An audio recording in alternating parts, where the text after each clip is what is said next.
Sonny looked at the ceiling, extending his shadow sense upward. At the same time, he allowed his mind to drift back to the very end of the nightmare. And what a nightmare it had been. Sonny did not know how long he had spent wandering the dreadful currents of the great river, trying to escape the tomb of Ariel. The last cycle had taken, how long was it? Close to a year? And that was only his subjective time. For some people like Cassia and Mordred, it had lasted for much longer. But that was only the final of the countless cycles, so he could not even guess how long of a journey it had been. What he did know, however, was that it ended in the very heart of the estuary, past the silent lake where Ariel's heretical testament had been inscribed, near the forgotten grave of the demon of oblivion, where a cursed terror had been waiting for him, hidden in the darkness. Sonny was more or less sure who it was. The loathsome thieving bird, hated both by the gods and the beings of the void. It was the thieving miscreant who had stolen Weaver's eyes, and whose spawn he had slain on the forgotten shore, thus receiving the drop of ichor and Weaver's lineage. That single event had started the chain of falling dominoes that intertwined his fate with the nebulous demon, as well as the rest of the daemons and the dead gods. Wasn't it very ironic, then, that the thieving bird would be the one to break that fate? And Sonny was pretty sure that that was exactly what the vile thing had done. The moment the thieving bird's talons plunged into his chest, he felt it taking something from his soul. But then, he vaguely sensed it taking something else from somewhere that lay even deeper. It was a hard thing to describe. Even now, Sonny felt somehow different, in addition to all the changes caused by the transcendence. It was as though a burden he did not even know he was carrying had been lifted, making him feel both unburdened and scarily untethered. Had the vile thieving bird stolen his fate? That would certainly be one way, an indescribably bewildering and roundabout way for Cassia's promise that he would gain freedom in the estuary to come true. It would also explain whose true name Torment had delivered to the blind seer at the cost of her life. But what did it mean exactly for his fate to be stolen? Did it even work? Did he lose the fated attribute? Was he really free? What about Shadowbond? He had been banished from the nightmare spell as a result of losing his fate. Would his mystical connection to Nephis be severed as well? Sonny frowned, knowing that he would find out soon. One thing is certain, though. If the nightmare had not ended at just the right moment, he would have certainly been killed. Sonny could justifiably be proud of his power and prowess, but he was a mere ant in front of a cursed terror, and a very special cursed terror at that. If even Weaver had fallen victim to the vile thieving bird, what hope did he have to resist it? What was that thing even doing in the burial chamber? Why did it enter the tomb of Ariel? And how did it get past the guardian of the lake? That last question was the easiest to answer. The vile thieving bird had even been able to steal from the demon of fate, so bypassing a guardian left behind by Ariel would certainly have been easy for it. As for the other two, a piece of Weaver's soul had been left in the heart of Ariel's tomb. Perhaps the thieving bird had become obsessed with the demon of fate. The description of the drop of ichor said that it had been enamored by Weaver's beautiful eyes after all. Not to mention that it had gone mad after witnessing the reflection of the void frozen in Weaver's pupil. Had it stolen Sonny's fate because it was connected to the enigmatic daemon? If so, it would probably have taken his body and soul as well, given the chance. He had inherited 3 parts of Weaver's lineage after all. Was the nightmare ending just at the right moment simple luck? Or one last gift from Fated? Sonny did not know. Nor did he care, really. If he was truly free from that damned attribute, he would rather never remembered that it had ever existed at all. Let's go. He had already extended his shadow sense as far as he could, which was much further than before, now that he was a saint. Sadly, all he could feel was a mess of compressed concrete and alloy for dozens of meters above. That was only logical considering that Valor's stronghold in Antarctica had been largely built underground. He was more or less buried alive. Figures. Still, there was no reason to worry. Sonny could not simply use Shadow Step to reach the surface, but he was more than strong enough to burrow through the ruins. Mundane concrete and alloy could not stop a saint. However, there was a simpler method. Sonny lingered for a moment, then dismissed his avatars and wrapped the shadows around his body. Then, he dissolved into the darkness, becoming a shadow himself. The collapsed stronghold was not a monolith. Even after it crumbled, there was plenty of space left between the debris. Perhaps not enough to accommodate a human body, but more than enough for a formless shadow to slip through.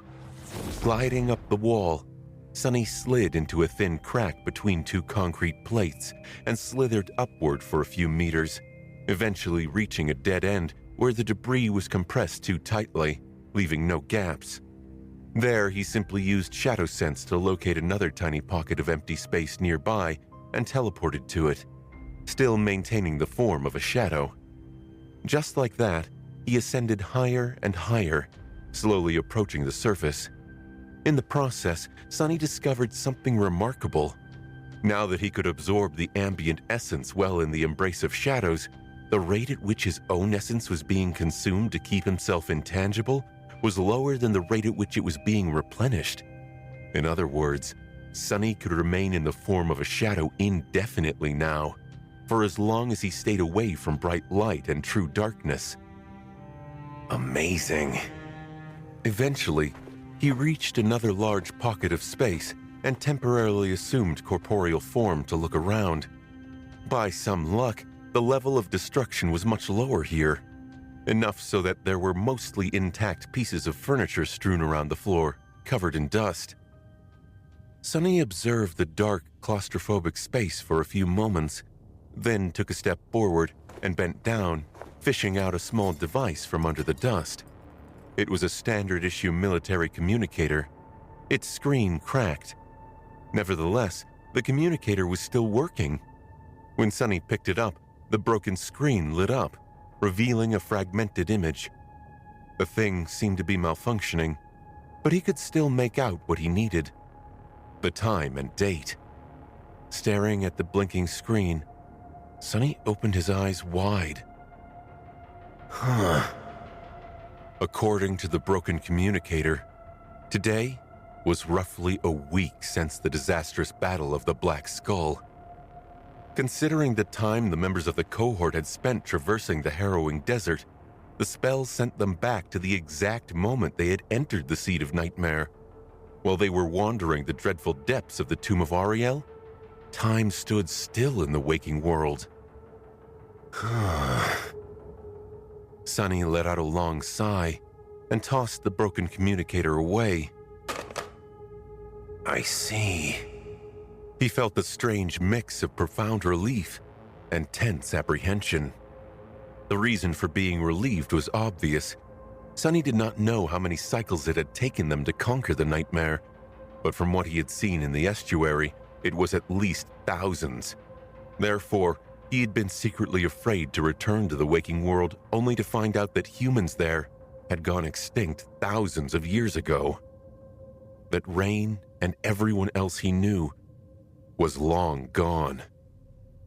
Alternatively, the strange nature of the Great River could have resulted in them leaving the nightmare in time, corresponding to where they were in relation to the estuary, namely in the Age of Gods, which would have been terrible in its own right. So the fact that their third nightmare had taken no time at all, from the point of view of the waking world, was one of the best possible outcomes.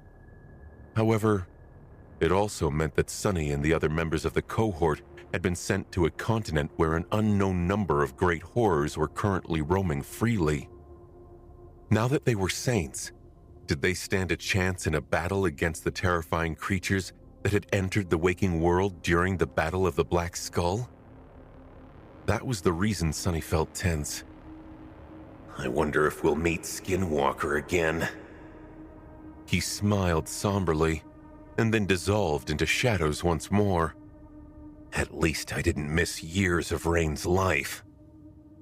Encouraging himself like that, Sonny continued slithering through the ruins. After a while, he finally reached the surface. Sonny found himself on the slope of a vast crater under a stormy gray sky. Even though the situation was more than a little ominous, he suddenly felt a strange sense of comfort. It was a privilege many people never thought about, to have a familiar sky above their heads. To be home. Without wasting any time, Sonny scaled the slope and escaped the embrace of shadows at the top of the tall mound formed by the crater. Standing there, he looked around at what he had expected to be the ruins of an obliterated siege capital. To his surprise, the siege capital did not look particularly obliterated. Sure, there were signs of destruction here and there, with a few buildings having collapsed, but Valor's stronghold seemed to have sustained the worst damage. Most of the city was still intact, and there were crowds of people moving through the streets in an orderly manner, escorted by the soldiers. As Sonny assessed the scene, two details attracted his attention, both shaking him to the very core. The first one was near the center of the city, where a large park sprawled. There, a giant gate pierced the sky, dwarfing the tallest building in the siege capital. It was like a vertical fracture in the fabric of the world, instilling him with terror. Here too? But why? Then he noticed that there was something strange about the giant gate. It was entirely, utterly wrong. Usually the gates looked like tears in reality, revealing nothing but vile darkness in their depths. But this one was different. Not only did Sonny not feel an instinctive revulsion toward the strange gate, but there was also no darkness within it. Instead, he could see to the other side. There, clearly visible through the fracture of the gate, a beautiful lake sparkled under bright sunlight. And from that lake rose a magnificent castle. It was Bastion. Sonny was still struggling to comprehend that stunning sight when he noticed something else. There was an orderly column of refugees slowly entering the gate. He shuddered. That is impossible. A nightmare gate was not something one could enter. It was a door that only opened one way, from the dream realm into the waking world. Therefore, anyone trying to pass through a gate from that side was destined to fail. More than that, approaching a gate was lethal. Sonny had briefly brushed against one himself in Falcon Scott, and it was a memory he did not wish to revisit. So how could countless refugees be passing through the strange nightmare gate?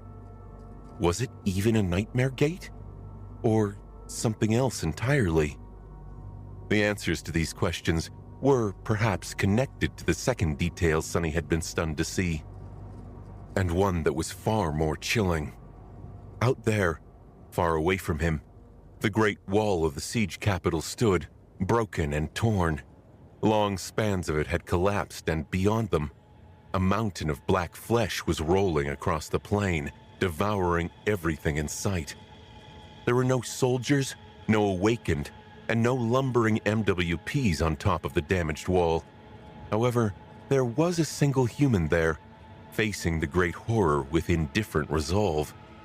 From that distance, Sonny couldn't see who it was exactly. All he could tell was that it was a man. The man was tall, with broad shoulders, his posture as straight and sharp as a steel sword.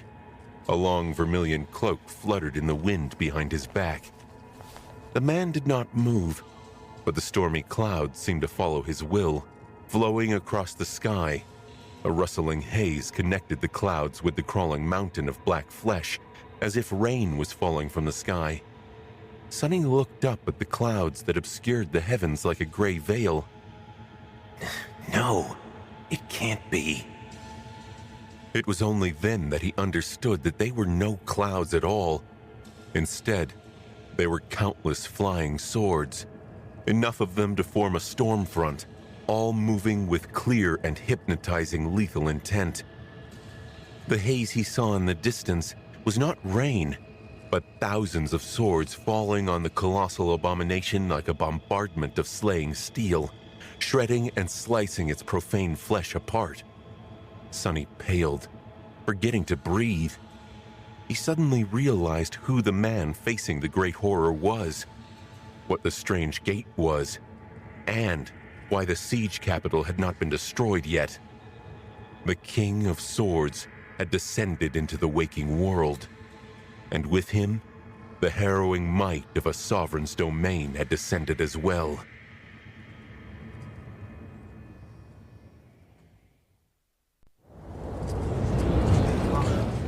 Sonny remained motionless for a few moments, staring at the distant figure wearing a bright vermilion cloak. The clouds veiling the sky were not clouds, but a myriad of flying swords. The man standing on the ruined wall of the siege capital was not a mere mortal, but a sovereign. One of the three supreme humans in existence. Anvil of Valor, the King of Swords. The sovereign was facing a great titan. Sonny recognized that harrowing creature from the Battle of the Black Skull, where it had decimated the armies of both Valor and Song. The titan was vast and abominable, its power inconceivable. But the King of Swords was no less terrifying. He was more like a force of nature than a human being, a walking cataclysm that tolerated no defiance. Where Anvil stood, his will was the law. Wherever his sword pointed was his kingdom. And within the borders of his kingdom, his authority was absolute. Whoever dared to disobey would be obliterated by a flood of slaying swords. Sonny took a stifled breath. Crazy. It's crazy. That was what Nephis wanted to fight against? He slowly shook his head and forced himself to look away from the awesome visage of the Rain of Swords. If each of them was infused with the power of a supreme being, then Anvil was much more powerful than Sonny had ever imagined. Considering that he was effortlessly controlling enough swords to cover the entire sky, this whole siege capital could be destroyed by the tyrannical sovereign in a matter of seconds. There was no one in the waking world strong enough to stop him. Well, except for the other two, Ki Song and Asterion. Are they here in Antarctica as well? Sonny wondered. The Queen of Worms had to have descended too. As for the most mysterious of the sovereigns, who knew? His ways were inscrutable. Finally, his gaze settled on the Titanic Gate, a nightmare gate. No, not quite. A dream gate. Something clicked in his mind, and Sonny's eyes widened slightly. Of course. It makes sense. Sonny had been wary of the Sovereigns for many years, but he did not really know a lot about them, and about their power. What did it mean exactly to be supreme? He had learned that the Sovereigns possessed a unique ability to create, rule, and expand their domains. Even this piece of information was vague and shallow at best. However, that was not what Sonny was currently thinking about. Rather, he was thinking about a more subtle characteristic of those carrying the nightmare spell. Awakened traveled to the dream realm when they slept. Masters could enter it at will and physically, leaving a tether behind. Saints were like miniature gateways, able to come and go between two worlds as they pleased, and even carry people with them. What about the Sovereigns then? How did this facet of their power evolve when they rose to the supreme rank? Wouldn't it be reasonable to assume that theirs would be a continuation of the power that all saints possessed? That they would not only contain a gateway within themselves, but would actually be capable of creating a stable external bridge between the two worlds? The opposite of a nightmare gate. Nightmare gates allowed abominations to leave the dream realm and enter the waking world. A dream gate, then, would allow living beings to enter the dream realm from this side. He is evacuating civilians. Indeed, that was what the King of Swords was doing. The evacuation army had spent close to a year ferrying refugees over the dreadful expanse of the ocean to other quadrants. The process was slow. After all, the seafaring alloy behemoths could accommodate only so many people, and it took them more than a month to make the round trip. Not to mention all the dangers that the naval convoys faced at sea. The government had evacuated as many refugees as they could, and the operation would have probably ended in a semblance of success if not for the 3 Category 4 gates that had opened during the Battle of the Black Skull. With the great nightmare creatures roaming East Antarctica, there was no hope of anyone surviving. The civilian population, the evacuation army, the small contingents of Legacy awakened, all of them were destined to die. East Antarctica would have ended up the same way the Antarctic Center had, with everyone who was not already evacuated perishing in the flood of abominations. And so the 2 sovereigns must have descended, holding back the great horrors and opening a new, much more efficient path to salvation, the Dream Gates. Perhaps it was because they could not allow their children, Morgan, Seishan, Beastmaster, and Silent Stalker, to die. Perhaps it was because Mordred had been right, and the Sovereigns could not abandon humanity that easily. The new world they were building in the Dream Realm had to be populated by someone, after all, and hundreds of millions of refugees with nowhere else to go were the perfect fuel for strengthening their domains and nurturing more awakened. In any case, here it was, Antarctica's salvation. Sonny felt both incredibly relieved and indescribably bitter as he looked at the towering Dream Gate. Relieved because his worst fears had not come true, and his mission, the evacuation army's mission, was not doomed to fail. All the sacrifices that he and his soldiers had made were not in vain. At the same time, he felt incredibly bitter because the unexpected salvation had come from those who he despised the most, the great clans, whose conceited indifference created this terrible situation in the first place. If only they had moved sooner. If only they had not wasted so much time secretly fighting each other instead of preventing the chain of nightmares from claiming countless lives. He could already see the mighty propaganda machine spinning its wheels, burying the truth in the clamor of triumphant fanfares. Look at the noble heroes of the Legacy clans who had selflessly come to the rescue of the Northern Quadrant in its darkest moment, just like these faithful guardians of humanity always did. Come to think of it, the Sovereigns had finally chosen to reveal their existence. That would also be spun into a fitting tale, no doubt. Probably something about the champions of the 2 great clans rushing to conquer the 4th nightmare in order to assist the people of Antarctica. That would also explain why they had been so late to offer genuine support. They had not been tardy at all, but had instead been risking their lives in a nightmare. A dark expression appeared on Sonny's face. I hate it. But at the same time, he couldn't hate it. As long as people were saved, did the hypocrisy of the Sovereigns really matter? Of course, he still had many questions. Would all these refugees be infected by the nightmare spell as soon as they entered the Dream Realm? What were the limitations that made it difficult for the Sovereigns to enter the waking world, and how had they bypassed these limitations to appear in Antarctica? How would the world change now that the existence of the Supremes was revealed, and millions of mundane people crossed over to the Dream Realm, and so on? Well, he could take his time finding the answers to all these questions. For now, the situation did not seem critical. With Anvil holding down the fort, the siege capital was not on the verge of being destroyed. Judging by how orderly the soldiers and the civilians were moving, the situation was under control, or at least not critical. Therefore, Sonny's first priority was to find the members of the cohort.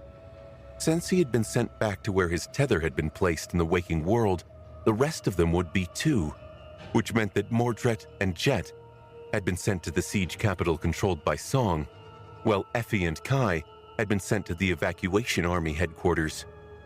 Nephis and Cassia, though, were supposed to be right here, probably somewhere in the same ruins he had just crawled from. Taking a deep breath, Sonny looked around, studying the crater. It was then that he was thrown to the ground and a massive explosion tore the center of the crater apart.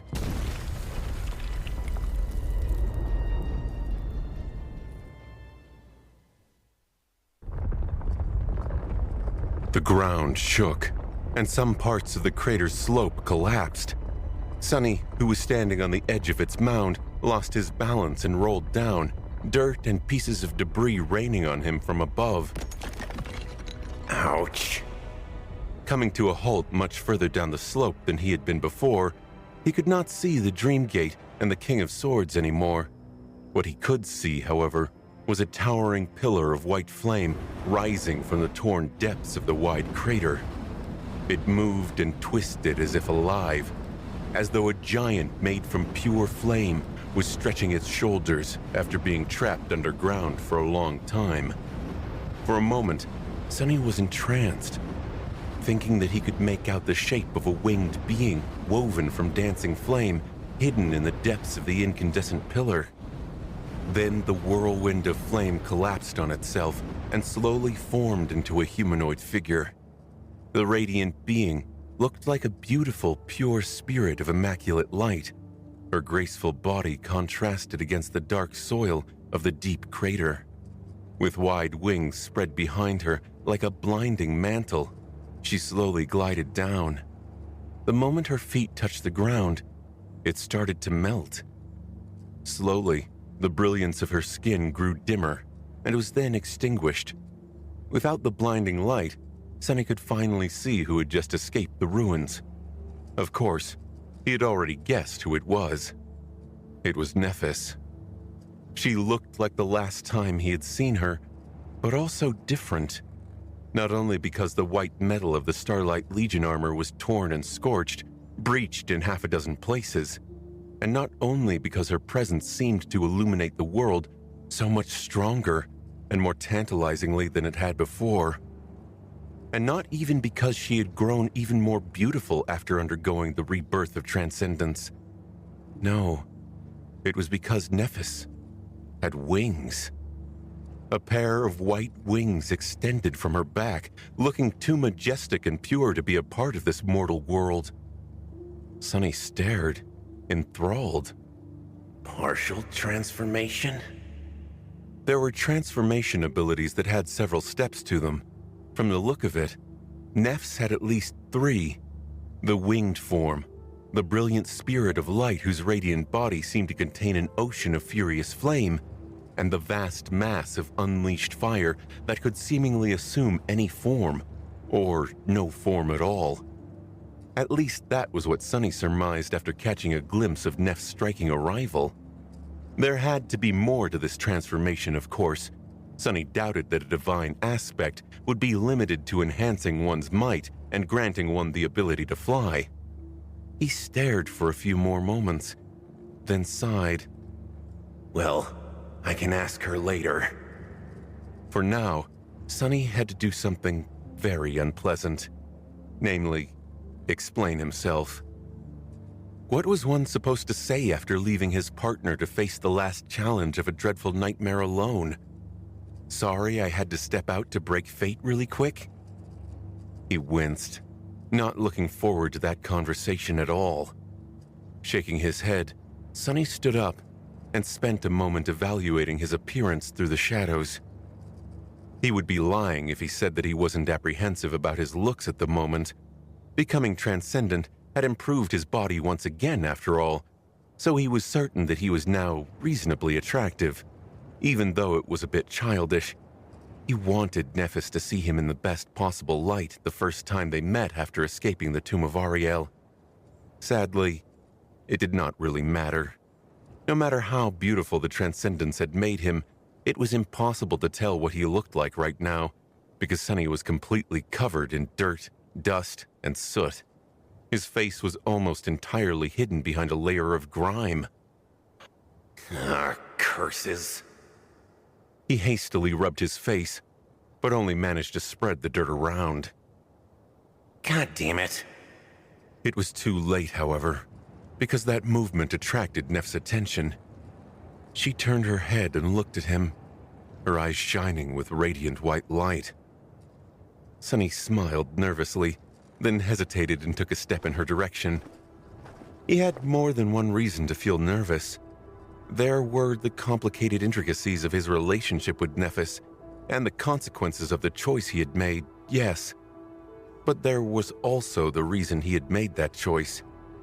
His connection to the nightmare spell was gone, and his fated attribute was also gone. What about Shadowbond?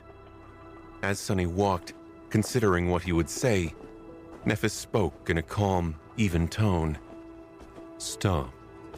He took a couple more steps and froze, stunned. First, because she had broken her promise once again and given him an order. And second, because he had not felt compelled to follow that order. It was gone. The connection between him and Neffis was gone.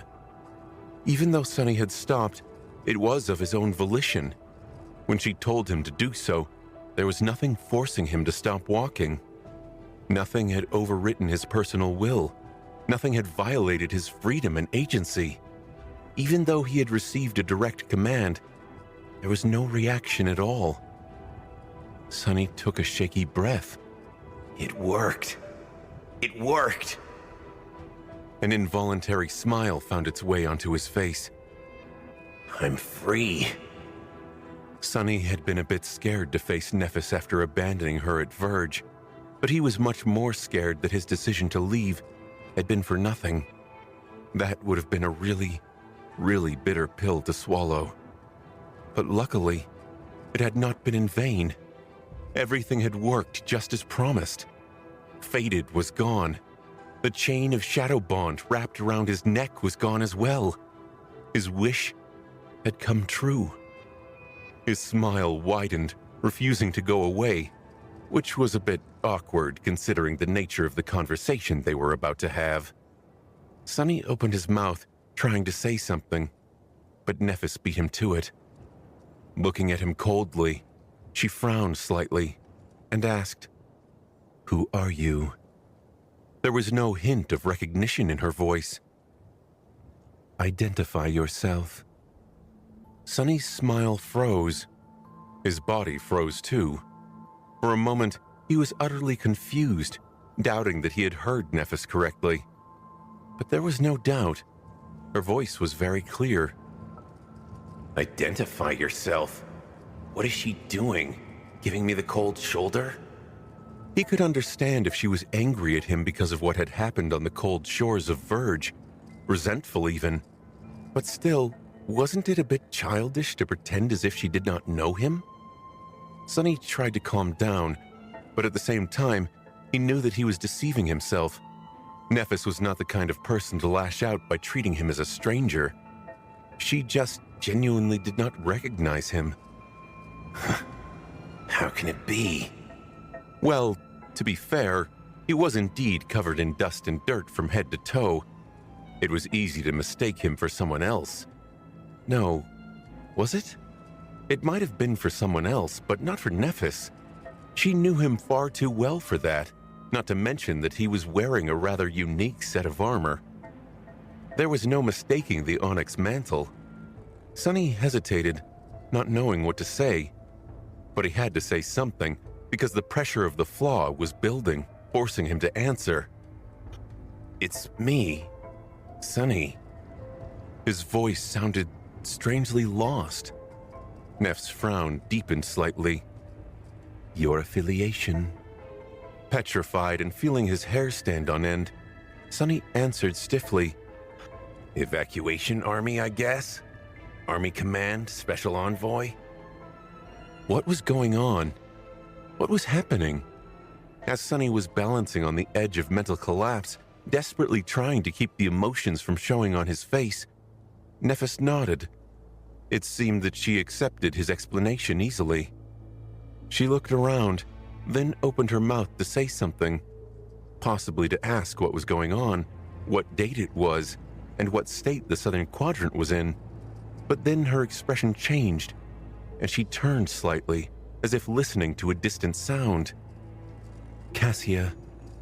A moment later, Nephis dashed away and plunged her hands into the slope of the crater. Her beautiful white wings spread, and with a barely audible gasp, she pulled a massive alloy plate from under the ground. The plate itself must have weighed many tons, and the added weight of all the soil and debris piled on top. It should have taken titanic strength to raise it. But that was exactly the kind of strength Nephis possessed. Straining her slender body, she gritted her teeth and tossed the massive plate of torn alloy to the side. It landed a dozen meters away from them, making the whole crater shake and raising a cloud of dust into the air. Then, Nephis jumped down into the ruins below, leaving Sunny alone for a few moments. He gasped for air. Fate. The thieving bird stole my fate. But what did it mean, to have his fate stolen? In simple terms, it meant that the loathsome miscreant had taken all the countless strings of fate that bound Sunny and tore them away, leaving Sunny entirely free of their shackles. However, those shackles were also what made Sunny the person he was, and what connected him to all other living beings, as well as the world itself. He suddenly remembered a thought that had visited him once in the depths of a nightmare. As one went through life, the collected strings and tethers that connected them to others, everyone's fates were intertwined, and everyone was tied down and bound by those numerous connections, some of them fleeting, some deep and precious. Sunny, too, was tethered to the world that way. Or rather, he had been. By proclaiming that he wanted to break fate, that he wished to be free of its chains, had he not proclaimed his desire to set himself free from those tethers as well? His mouth was suddenly terribly dry. Taking a step back, Sunny swayed and almost fell down. His face was pale as that of a ghost. Be careful of what you wish for. A disbelieving chuckle escaped from his lips. He should have known that there would be a price to pay. No, he had known. Of course he knew. But he stubbornly pressed forward anyway to gain freedom. Well, now he had gained it. He had liberated himself not just from fate, but from everything. When the vile thieving bird stole the strings of fate wrapped around him, it also tore his very existence from the tapestry of fate. And so, his existence was erased from the fabric of the world. His fated attribute was gone. His connection to the nightmare spell was gone. And much more importantly, he had lost his true name as well, because true names were innately tied to one's fate. That was why Nephis could not command him anymore. Everything about his aspect remained intact, including his innate ability, Shadow Bond.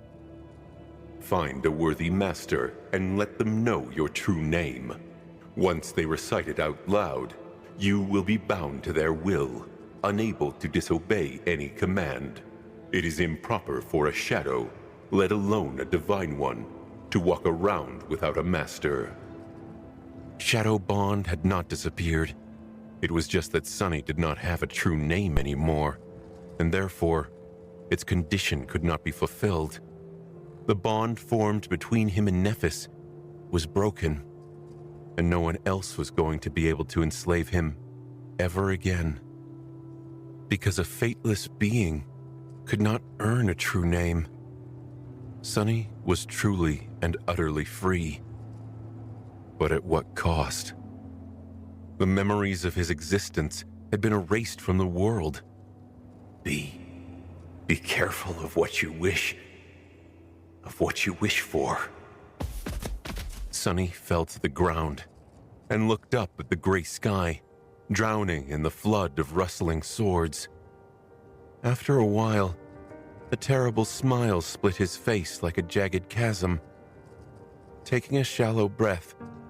He laughed bitterly and whispered, "I am free."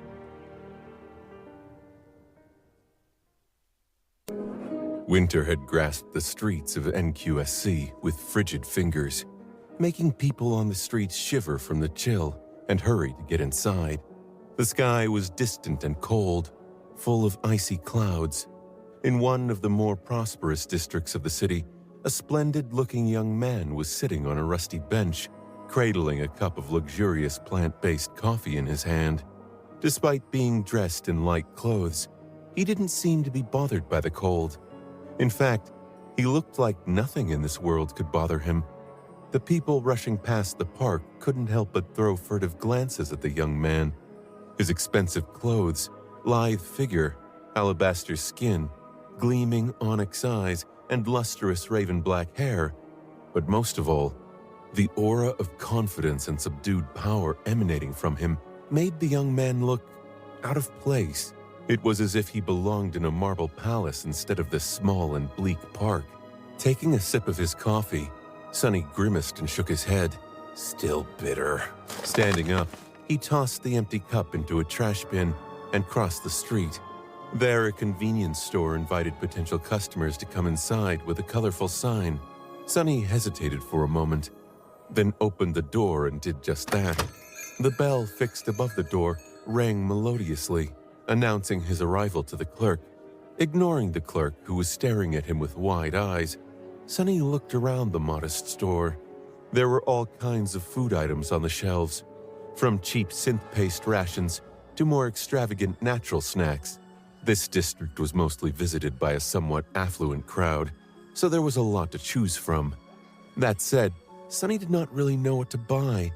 Despite having been an affluent person himself once, he had rarely visited stores like this. Most of his time had been spent in the dream realm anyway, and here in the waking world, he would usually either eat at the academy or cook something up back home. Sonny stared at the shelves for a while, then turned to the window where a small dining surface was arranged for those who wanted to grab a quick bite right here in the store. Currently, there was only one person sitting in front of the window. It was a pretty young woman in a neat school uniform who was absent-mindedly eating a cup of ramen while studying the screen of her communicator with a serious expression. She had pale skin and black hair, just like him. In fact, one could even say that the two of them looked quite alike. Sonny cleared his throat, then asked in a neutral tone, "Hey, what's good here?" The girl was distracted from her communicator and turned to him, still engrossed in whatever it was she had been reading. What? Then she froze, looking at him with wide eyes. Sonny sighed, already accustomed to such reactions. It had already been a bit bothersome before he transcended, but now that he was a saint, mundane humans were often startled by his appearance. He smiled politely. "I asked you what you would recommend. Is that one good?" He pointed to her meal. The girl nodded, acting a little bashful. Yes, sir." "Sir. Well, it's better than brat, I guess." Sonny nodded and went on to purchase himself the same type of cup ramen. Pouring boiling water into the cup, he sat down on the chair next to the young woman.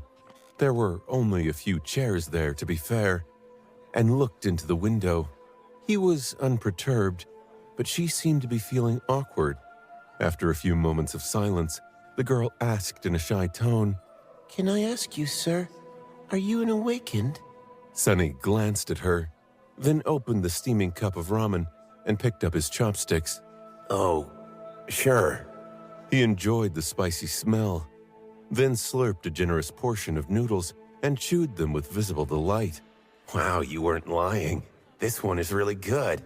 The girl stared at him strangely, and then suddenly asked in a hesitant tone, "I'm sorry, but do I know you?" Sonny looked at her and remained silent for a few long moments. Then he lightly shook his head. No, I don't think you do. I mean, why would you? I'm quite a memorable person, actually. I doubt someone would easily forget meeting me, in normal circumstances." While she looked away in embarrassment, Sonny shrugged. "Why do you ask?" The girl shook her head. No, it's just that you look familiar, sir. I must have mistook you for someone. Sonny studied her for a couple more seconds, then turned away. Don't worry. I won't hold it against you. He returned to his food, while the young woman finished hers.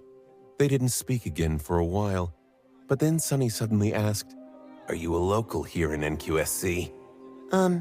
Sure. Although, I'll be moving soon. My dad, he works for the government, so with everything that is going on, he is being sent to a new post. We'll be leaving in a few months. Sonny sighed. I see. Actually, I'll be leaving on a long journey soon, too. He smiled and put his chopsticks down, then added in a strangely wistful tone, Because I'm far away from home. Sonny remained silent for a few moments, then shook his head and stood up. Well, anyway, thanks for the recommendation. I'll be sure to repay you when we meet again. The young woman looked at him in confusion. As she did, a dark serpent flowed from her shadow into the young man's shadow, unnoticed. At the same time, the shadow of the young man split in two. One remained glued to him, while the other glided across the floor, hesitated for a moment, and hid in the girl's shadow, replacing the dark serpent. Sonny said a silent goodbye to the happy shadow and smiled. Stay safe, Rain. See you around. With that, he headed for the door. Startled, Rain rose from her seat and called out, Wait, sir. How do you know my name? But the strange awakened was already gone. The bell hanging above the door remained silent, yet the young man was nowhere to be seen. It was as if he had never been there at all. All that remained was an empty cup of noodles and a lingering feeling of inexplicable familiarity and the vivid memory of their odd first meeting. Sonny stepped out of the shadows a few hundred meters away and sighed, looking up. It was time to leave. White snow was falling slowly from the lonesome gray sky. There was a rustle, and a gentle breeze caressed Sonny's face. He awoke slowly, allowing himself to enjoy the sweet moments of comfort and peace that dwelled on the edge between dream and wakefulness. His bed was soft, warm, and cozy. Today it was especially hard to abandon its familiar embrace. After a while, he sighed and opened his eyes. The sun was yet to rise, but the sky outside his window had already started to brighten. The wind blowing from the lake made the curtains flutter, filling the modest bedroom with the delightful smell of freshness. Even after all these years, Sonny was still sometimes startled at how clean and pure the air of the dream realm was. He took a few deep breaths, rubbed his face, and rose from the bed. His room was not very large, and not very luxurious. However, it was very cozy. There was a bed, a nightstand, a case with various books crowding the shelves, a writing desk, and a simple dresser. The furniture was made out of natural wood, crafted with affection and care. There were a few decorations added here and there, as well as plenty of signs of the room being well lived in. Well, of course it was. He had been spending his nights here for a long time, after all. Putting on simple clothes and summoning the nebulous mantle, Sonny yawned, tied his hair back, and left the bedroom. He splashed some water in his face, then went to the kitchen and brewed himself a large cup of strong, fragrant coffee. Finally, holding the steaming mug, he left the house and sat down on the porch, intending to enjoy his coffee while watching the sunrise. It was rather hard to get his hands on coffee beans in the dream realm, but today, Sonny wanted to pamper himself. It was his birthday, after all. He was turning 26. Of course, no one in the world knew that. Taking the first sip of his coffee, Sonny smiled slightly and looked up. A few of the brightest stars could still be seen, shining in the pale lavender expanse of the morning sky. Just at that moment, the gentle sun finally crested the dark line of the distant horizon, imbuing the sky with a beautiful golden radiance. The soft twilight of dawn was imbued with a hint of bright daylight. He watched the sun rise while enjoying his coffee. Despite the beautiful sight, Sonny felt a bit of melancholy. He looked down with a wistful smile. I am older than Mom was when she passed now. It was a strange feeling. When Sonny was a child, his mother was the definition of an adult to him, and adults were magical creatures who possessed wondrous and incredible powers. But now, he was an adult himself, which was why he was able to realize that his mother had been a kid herself. She was gone, but both her children were alive and doing well. There was precious solace and consolation in that fact, so Sonny did not feel too sad. Well, alive was a given, but he wasn't too sure about doing well. During these last 4 years, he had gone through a long, rough patch and had even done a few very stupid things. Still, it was looking better now. This peaceful morning he was able to enjoy was proof. Sipping on coffee, Sonny watched as sunlight finally reached the lake and reflected on its clear surface. The lake was vast and picturesque, so calm that its surface was like a mirror. A grandiose, magnificent white castle rose from the lake, with vermilion flags fluttering on its many towers. It almost seemed too beautiful to be real, like something from a fairy tale. But of course, it was truly there. The beautiful castle of white stone was Bastion, the great citadel of Clan Valor, where the King of Swords held his court. It was also the heart of a populous city that had grown around the lake in the last 4 years. After the sovereigns had revealed themselves, most of the remaining civilian population of the Southern Quadrant, around 200 million people, was evacuated directly to the Dream Realm, divided between Bastion and Ravenheart, and gradually funneled into lesser citadels. Later, the Dream Gates were opened in the other quadrants, and even more mundane people received a chance to relocate into the Dream Realm. Even if few understood the true meaning of these events, the gradual exodus of humanity from the waking world had already begun. For now, most of those who left were from the fringes of society, people who did not possess citizenship and therefore did not receive their share of the scarce resources needed to live a proper life on the dying Earth. But Sonny knew more than most. He had no doubt that, sooner or later, everyone would leave if they were given enough time. As the years passed, the situation in the waking world would gradually turn worse and worse. There would be more nightmare gates, more powerful nightmare creatures, and less space for humans to exist, until the entire world was swallowed by the Dream Realm.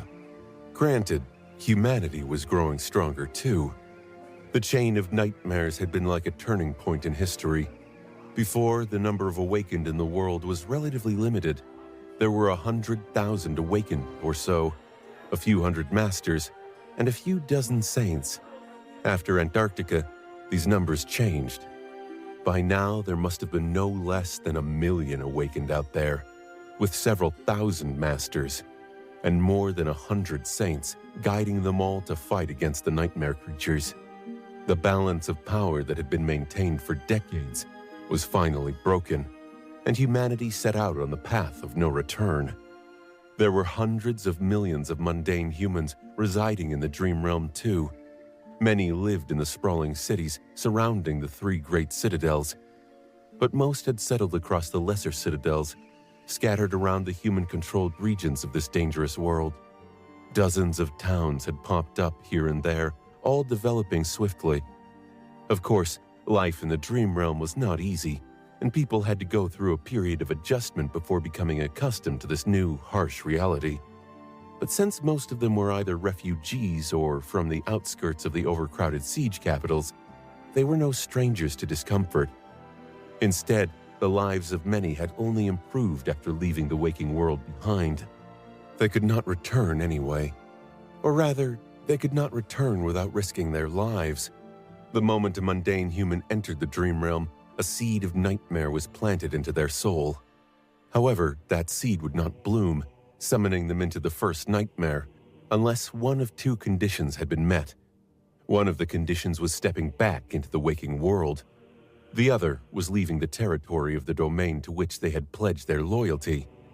As long as the sovereigns willed it, their mundane subjects were protected from the ravages of the nightmare spell. This was another reason why the number of awakened had increased so much in the last 4 years. Those who wished to challenge the first nightmare could simply request it from the great clans instead of waiting to be infected by the spell. Many of them even survived. Sunny took another sip of coffee and turned his head, looking at the lively city that had grown around the beautiful calm lake. Of course, it could not be compared to a vast human hive like NQSC.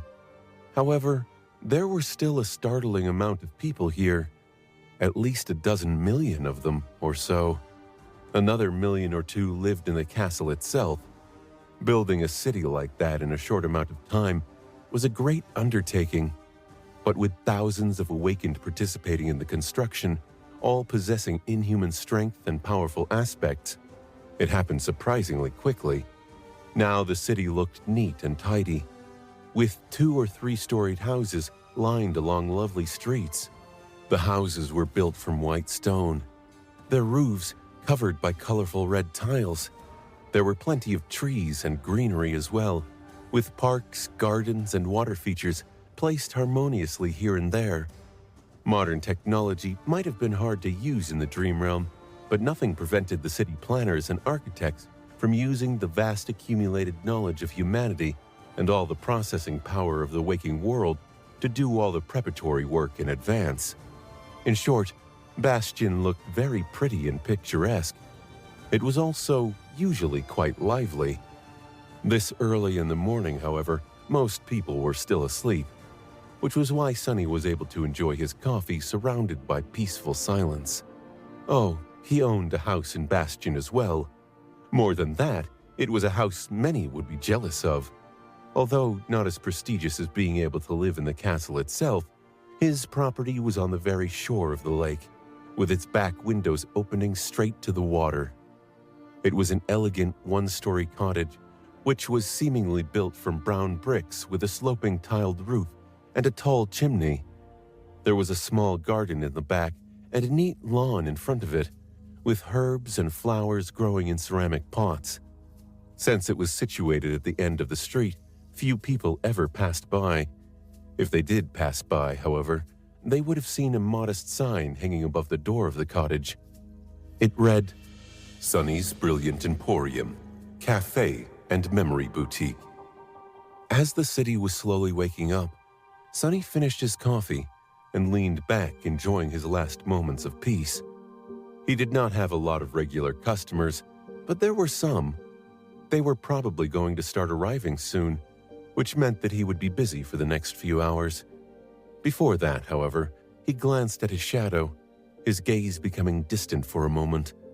Then a familiar voice whispered into his ear, You have slain a great demon. Your shadow grows stronger. It was his own voice. Sunny brushed his fingers across the black bracelet on his left wrist and slowly exhaled. The bracelet was a memory he had created a while back. It was a crude knockoff of the spell, replacing some of its simplest functions. Announcing his kills was one of them. He shifted slightly. That went better than expected.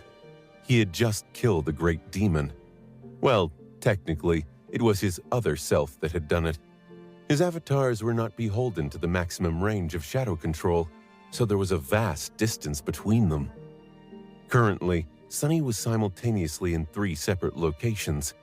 His original body was here in Bastion, enjoying a peaceful life in the company of the gloomy shadow. He had kept that guy, so that people had no reason to ask why he was walking around without a shadow at all. His second self was incarnated by the happy shadow, keeping an eye on Rain. His last avatar was far away, in one of the most dangerous regions of the Dream Realm, incarnated by the haughty shadow.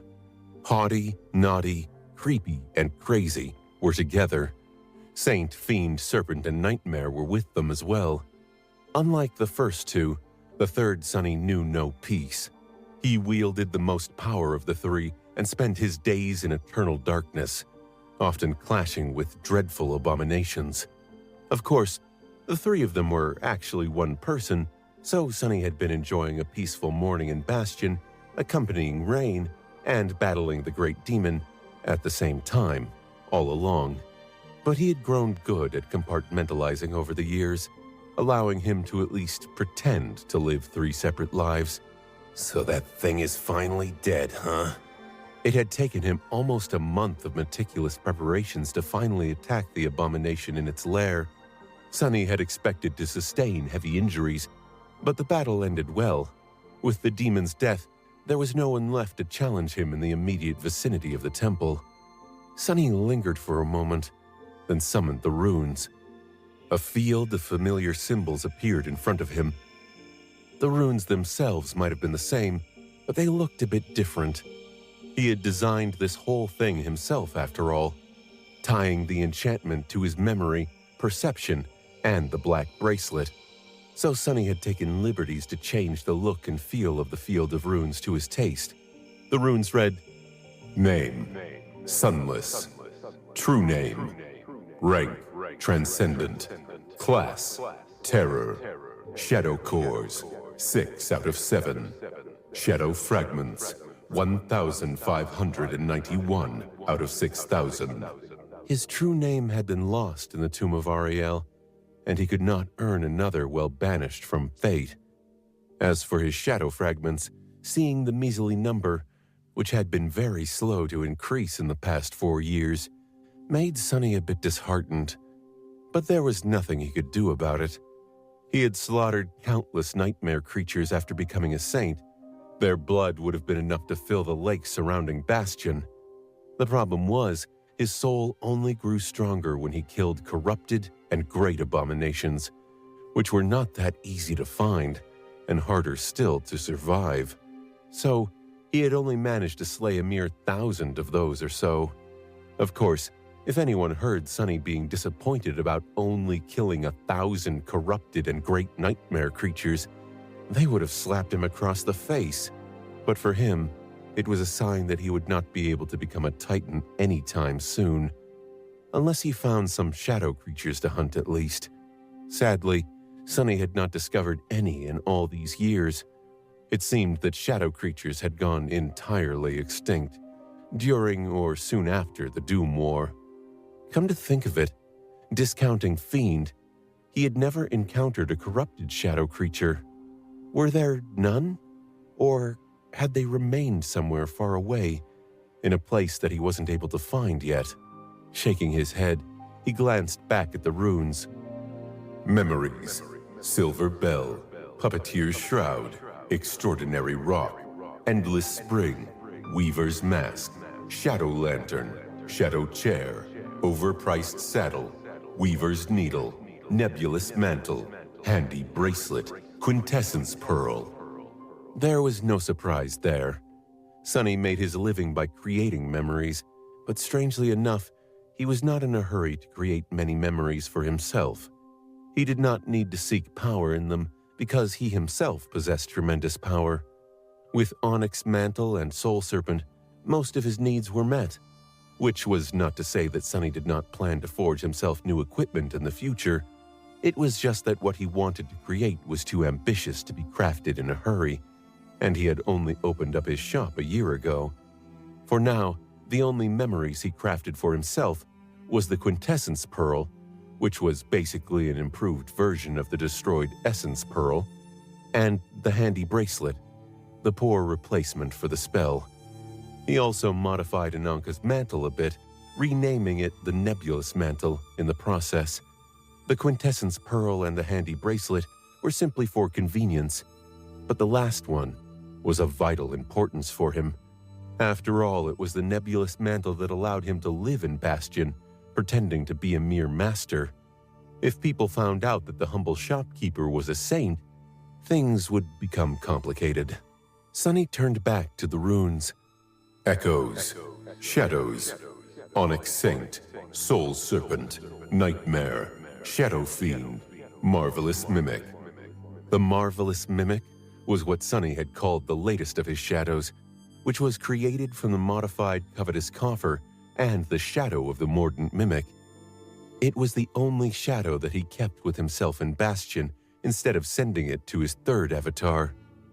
The reason was that he needed it. It was next to him right now, actually.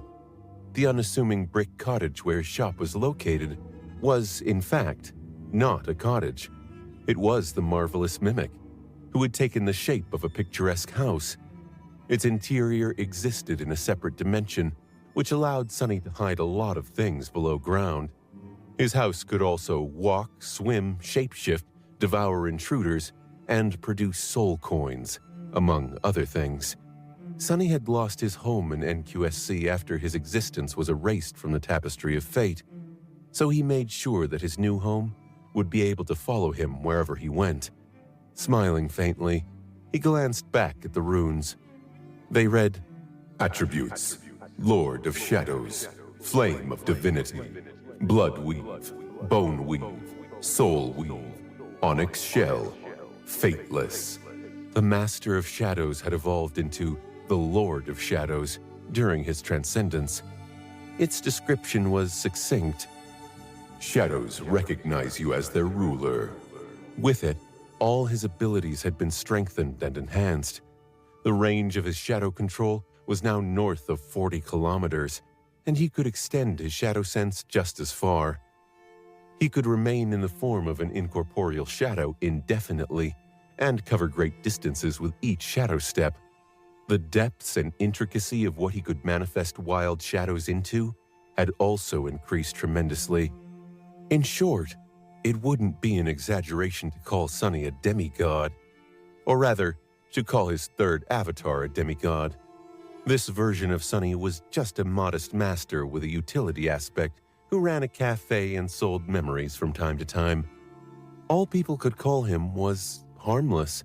Speaking of running a cafe, the customers would be arriving soon. Sonny smiled and took a last look at the runes. Aspect, Shadow Slave. Aspect rank, Divine. Innate ability, Shadow Bond. Master. Aspect abilities, Shadow Control, Shadow Step, Shadow Manifestation, Shadow Incarnation. Aspect Legacy, Shadow Dance. Flaw, Clear Conscience. There was another string at the very end of the field as well. It read, Citadel, Nameless Temple. Those words did not mean that Sonny was anchored in a citadel called the Nameless Temple. They meant that he owned it. It was his citadel, which he had personally conquered and claimed. That was where his third avatar was, and that was the reason he had to kill the great demon. After becoming the lord of a citadel, Sonny also became rather territorial. No nightmare creature was allowed to exist in the vicinity of his temple, because there was already an apex predator living there, preparing for the moment when the death zone turned into, well, anyway, that was for his third avatar to worry about. This Sonny had nothing to do with it. Dismissing the runes, he stood up and stretched. It was time to open the shop.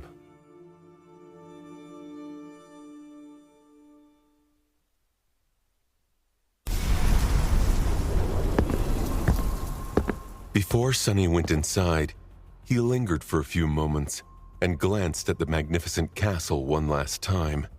Then he slowly looked up. Out there, high above the tallest tower of Bastion, and slightly to the side, a beautiful island was hovering in the sky, bathed in the golden light of dawn. A great pagoda of pristine white stone rose from it, just as majestic as the colossal ancient fortress, the Ivory Tower. The wandering citadel looked harmonious, drifting above Bastion like a satellite. In recent years, its lady and her warriors had been sent to defend remote human enclaves on countless occasions, their fame and renown growing with each improbable victory. The image of the immaculate White Tower was slowly becoming a symbol of hope for those besieged by nightmare creatures in the Sword Domain, which was more than a little bit fitting. Sonny looked at the Ivory Tower for a few moments, his expression remaining perfectly neutral. Then he averted his eyes and sighed. She has been in Bastion for almost a month now. That is unusual. I thought Anvil would send her to some other godforsaken battlefield by now. With that, he went to enter the cottage. Before he could, however, there was a sound of unhurried steps approaching from further down the street. Turning his head, Sunny saw a petite young woman with short dark hair walking over. She looked sleepy, covering a yawn with a small palm. Unlike most awakened, the young woman stubbornly clung to wearing modern clothes. Her black slacks and white blouse admittedly did not stand out in the eclectic fashion of Bastion. Here, one was just as likely to meet a person wearing a stylish business suit as a person clad in enchanted armor. The former was even more in vogue considering that it took some effort to transport material possessions from the other side. The young woman stopped and stared at him sullenly. Hey, boss. Sunny smiled. Hey, Eiko. It's a wonderful morning, isn't it? Her expression did not change, but her gaze turned even darker. A moment later, Eiko looked away and sighed bitterly. Wait, what? I still don't understand why you insist on opening so early. The sun is not even up yet, for the love of gods. Chuckling, Sunny opened the door. He had found Eiko shortly after returning to civilization, which happened about a year ago. Back then, the young woman was barely making ends meet. According to her, her memory shop went out of business because the main inventory supplier disappeared somewhere in Antarctica. It was a curious thing. Eiko seemed to remember that she had a partner, and even that her partner had been responsible for providing the memories for the shop. However, her memories were vague at best, and her attention seemed to wander away every time she tried to concentrate on who that partner had been exactly. She would even forget trying to recollect the details, switching to thinking about something else. That was how the world covered the glaring hole in existence where Sunny used to be. No one remembered that he had existed, and for events that were too important to be entirely forgotten, a vague and abstract substitute took his place.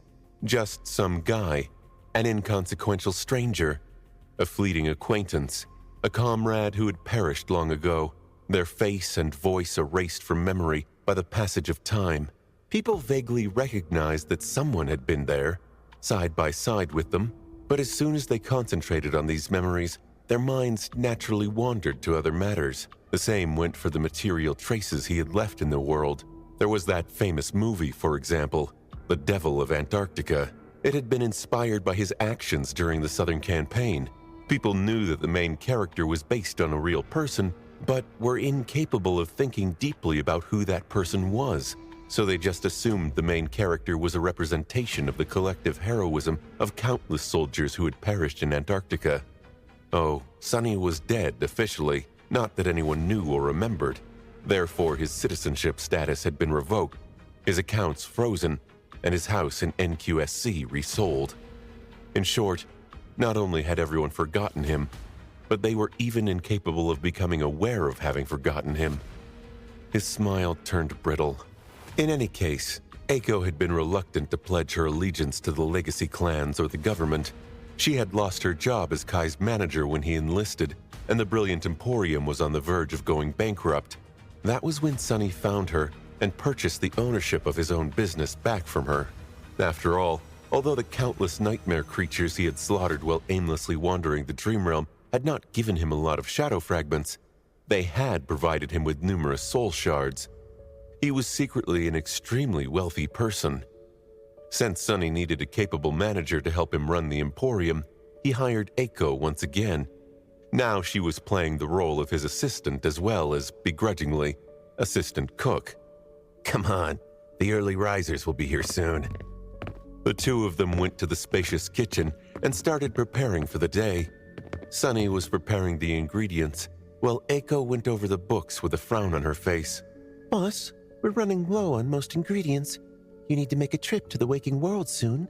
Boss, we are not making enough money. We only sold one memory in the last 2 months. What even is the point of calling ourselves a memory boutique? Give me some funds for a marketing campaign, I'm begging you. Boss, there will be a delivery from the beast farm later today. I still have bruises from dealing with them the last time. You do the honors. Listening to Eiko nagging, Sunny let out a sigh. Running a business wasn't easy, especially while dealing with crafted memories and desperately trying to not attract Clan Valor's attention. As he was almost done with the preparatory work, the first customer finally arrived. It was a familiar face. It was still very early in the morning, so the streets of Bastion were mostly empty. However, someone had already come to the Brilliant Emporium. As the door opened, a melodious sound spread through the interior of the marvelous mimic. There was a beautiful silver bell affixed above the door, its soft and pleasing ringing welcoming the entering customers. Of course, it was the sonorous silver bell. Sonny looked up from what he was doing, then wiped his hands on his apron and left the kitchen. There was an elderly gentleman standing at the door, dressed in a patchy enchanted robe. He had messy gray hair, absent-minded eyes, and a pair of bushy eyebrows that seemed to have a life of their own. Sonny suppressed a smile. Awakened Julius.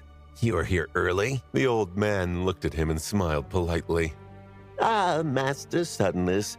Well, I am a night owl. Plus, you know what they say, the early bird gets the worm. Wait, I am mixing metaphors. He hesitated for a moment, then coughed. Sorry, I seem to remember that you dislike birds. In any case, it is nice to see you on this pleasant morning. Sonny nodded. Likewise. The usual? As the old man assumed his favorite spot near the window, Sonny returned to the kitchen. There he went about making coffee for his former teacher, while at the same time preparing a light breakfast. We are running low on coffee beans indeed. I'll have to visit NQSC this week, won't I? Well, the Brilliant Emporium could not contend with more prestigious restaurants in Bastion. Hot beverages like coffee, tea, and hot chocolate were Sonny's selling point. That was because he exclusively used the pure water from the endless spring to brew them, which made each cup especially invigorating. He ground the beans, poured the fragrant powder and a little sugar into a copper jezve, then sent a wisp of essence into the stove and placed the jezve on the fire. The stove had been created by him by reversing the enchantment of a long-destroyed charm of his, Memory of Fire, which made kitchen work much easier. When the ground coffee heated a little, he took the endless spring off the shelf, poured water into the jezve, and placed it back on the fire. Ideally, he should have been using a pan of heated sand instead of open fire, but oh well. There were limits to how fancy Sonny was willing to be. While the coffee was brewing, he ignited a second flame and put a pan on it. Then Sonny opened the icebox and took out a few eggs, butter, and a jar of milk. The icebox had also been created and enchanted by him, in his best attempt to imitate the luxurious refrigerator he had greatly enjoyed owning in the past. In fact, it was more of a large cabinet than a box, made out of natural wood instead of synthwood, so, in a sense, it was even more luxurious. There was no ice inside either. Instead, the enchantment was the reverse of another charm he had lost, Memory of Ice. There was a luminous enchantment too, activated when the door of the cabinet was open. A third enchantment created a dedicated reserve of essence that powered the first two, so Sonny just had to replenish it once every few months, breaking the eggs with one hand and putting butter on the pan with the other. Sonny mixed the eggs while slowly blending milk in and poured the resulting mass into the melted butter. He waited for the omelet to set, then effortlessly flipped and folded it, finally adding some mushrooms, vegetables, and ham. Well, monster ham, to be precise. Soon, a perfectly cooked omelet and a cup of fragrant coffee were ready. Putting them on a tray, Sonny glanced at Eiko, who was still going over the books, and left the kitchen once more. Placing the plate and the cup in front of Teacher Julius, he curiously glanced at the book the old man was reading. Its cover was hidden by a leather jacket, but he knew the title from a glance. It was The Exploration Report on the Tomb of Auriel by nobody. Sonny was the nobody in question, of course. Even though he had lost credit for his previous academic papers, it seemed like a shame to just leave all the knowledge he had accumulated in the third nightmare to waste. So, even knowing that it would cause some problems, he published a research paper anonymously. He kept the existence of the plagues and everything he discovered in the estuary to himself, though, concentrating on the unique culture of the river civilization, and especially on the stories of weave he had heard from Ananka instead. not only because there were some things that were better left unsaid, but also because some knowledge was simply too dangerous to share. There were very few people in the world who could withstand a mere mention of the Forgotten God anyway, while many could be harmed by being exposed to it. However, even with these redacted parts, his report had caused a furor in academic circles. It had caused a furor in some other circles as well, namely among the great clans. There were supposed to be only 6 people who had ventured into the nightmare of the Tomb of Ariel after all, and since none of them was the author of the report, then who the hell was?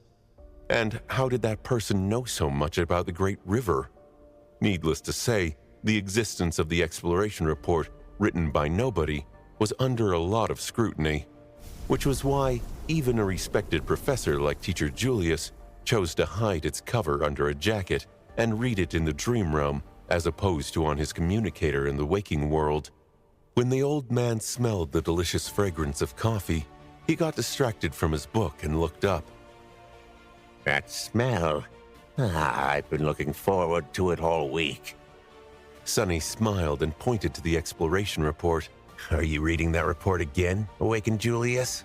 The old man looked around and pressed a finger against his lips. I am, but shh. You know this amazing work is supposed to be banned, Master Sunless.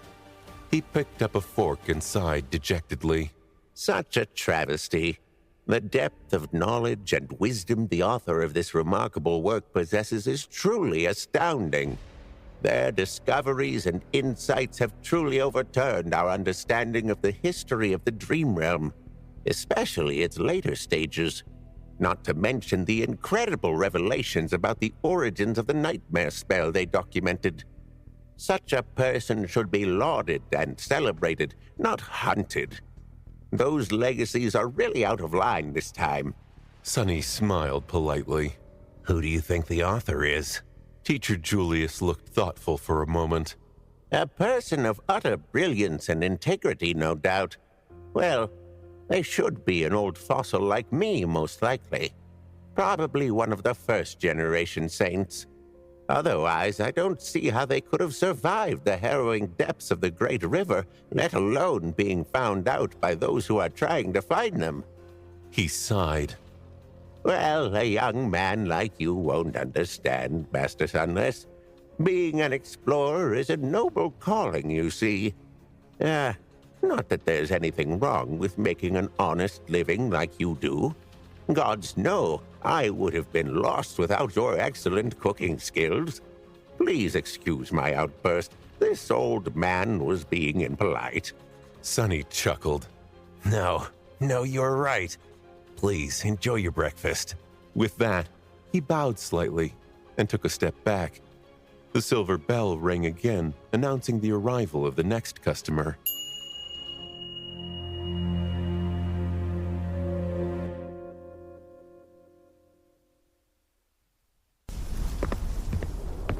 The new customer was a young woman, wearing a sharp but somewhat wrinkled formal suit. Her white blouse was buttoned up all the way, despite the warm weather, and her dark hair was gathered in a bun. There were dark circles under her deeply intelligent but tired eyes. Unlike Teacher Julius, who visited Bastion in his sleep, she was a mundane human residing here permanently. It also seemed like she was visiting the Brilliant Emporium after burning the midnight oil and working through the night, instead of doing so first thing in the morning. The young woman glanced at Sonny, frowned slightly, then gave him a curt nod. Master Sunless? He hid behind a polite smile. Miss Beth. Chief Bethany, you've made it. Forgetting about Sonny's existence, Beth turned to where Julius was sitting and smiled brightly. Professor Julius, of course I have. Sonny received her order and retreated back into the kitchen. As he started preparing a cup of hot chocolate for the tireless scientist, he sighed and shook his head. She doesn't change. Eiko, who had just finished running some calculations on a wooden abacus, gave him a curious glance. Oh, do you know Chief Bethany, boss? He lingered for a few moments, then shrugged stiffly. We had a few brushes in Antarctica. I doubt she remembers, though. Then he looked around and added, "Can you pass me salt?" Eiko continued to abuse the abacus, but the salt shaker floated from the shelf into Sunny's hand. That was her dormant ability, a weak form of telekinesis, which really put her integrity in doubt, considering that she used to run a gambling den in the Bright Castle. But who was Sunny to judge? Shaking his head, he finished making the hot chocolate, poured it into a ceramic cup with care, and walked out of the kitchen. As he was placing the cup on the table, he caught a part of the conversation between Teacher Julius and Beth. The old man was saying, "So, how are you and your team doing?" Beth let out a long sigh and picked up her hot chocolate, warming her hands on the cup. We are drowning in work. There are rumors that our colleagues in Ravenheart had a breakthrough recently. But you know how it is. Both sides are hoarding information instead of sharing it. The guys from Valor are also tightening up security, as if they are wary of spies. Madness, it's pure madness. They do understand that we could have achieved results twice as fast if there were fewer roadblocks for our proper cooperation. She grimaced and shook her head. In any case, developing the infrastructure of Bastion has been a titanic undertaking. Thousands of engineers have given it their best, but with how strange the Dream Realm is, there are countless challenges. That is where we, the scientists, are supposed to step up. A distant expression appeared on Beth's face for a moment. She took a sip of her hot chocolate and savored it for a bit. Her gaze cleared a little. But even with all the data we gathered during the Chain of Nightmares, shielding technology remains simply ineffective. Actually, the entire approach is flawed, but the bigwigs are too myopic to realize that we should not be concentrating on developing better insulation to begin with. So, that was why I went and became a bigwig myself. Now we are on the right track, at least. A subtle smile appeared on her face. Actually, there is progress. We are very close to creating a working model of a power station. There is no reason for electrical power not to work in the Dream Realm, right? And yet, it doesn't, for now. But mark my words, I'll have the streets of Bastion illuminated by electric lights before the end of the year. And from there, all manner of things will become possible. Teacher Julius raised his hands and applauded her silently. Electricity, huh? Wonderful, simply wonderful. What are you using to generate the current? Soul essence, I presume? Beth shrugged. I mean, it's not that complicated. Most electricity in the waking world is still produced by steam-powered turbines. It's just the method of producing heat and therefore steam that differs. So, we are using heat. Granted, finding a way to produce heat from soul essence is the ultimate goal. A truly sustainable source of energy. After that, Beth's explanation became too technical for Sunny to understand. He had long retired to the reception desk, of course, but his hearing was greatly enhanced when compared to that of mundane humans. He was a saint, after all. If Sunny wanted, he could eavesdrop on the conversations between the residents of the surrounding houses, let alone those of his own customers. Not that he was in the habit of doing such things. In any case, it seemed that what Beth was talking about was beyond Teacher Julius as well. After a while, he coughed in embarrassment and said in a hesitant tone, Well, that sewage system you guys built is already remarkable enough. I mean it truly. A thing like that can make or break a city. Beth rolled her eyes. Oh gods, don't remind me. The Earth here is still full of the roots left behind by that Titan. Any kind of subterranean construction is a nightmare. Sunny sighed and turned away. The shadow chair which stood behind the reception desk creaked quietly as he shifted his weight. She is living well, at least. When hundreds of millions of people entered the Dream Realm, there was an instant crisis having to do with how and where to settle them, of course. That crisis was not too terrible, though, because the great clans had been secretly preparing for an event like that for a long time. As a result, many of the best specialists in all things having to do with building a robust infrastructure had been either found among the refugees or recruited from the waking world. The prospering city around Bastion had not just appeared on its own. Countless engineers, architects, scientists, craftsmen, and professionals of all kinds had worked incredibly hard to make it a reality. Awakened and mundane alike, Beth was one of these pioneers, and of a high rank at that.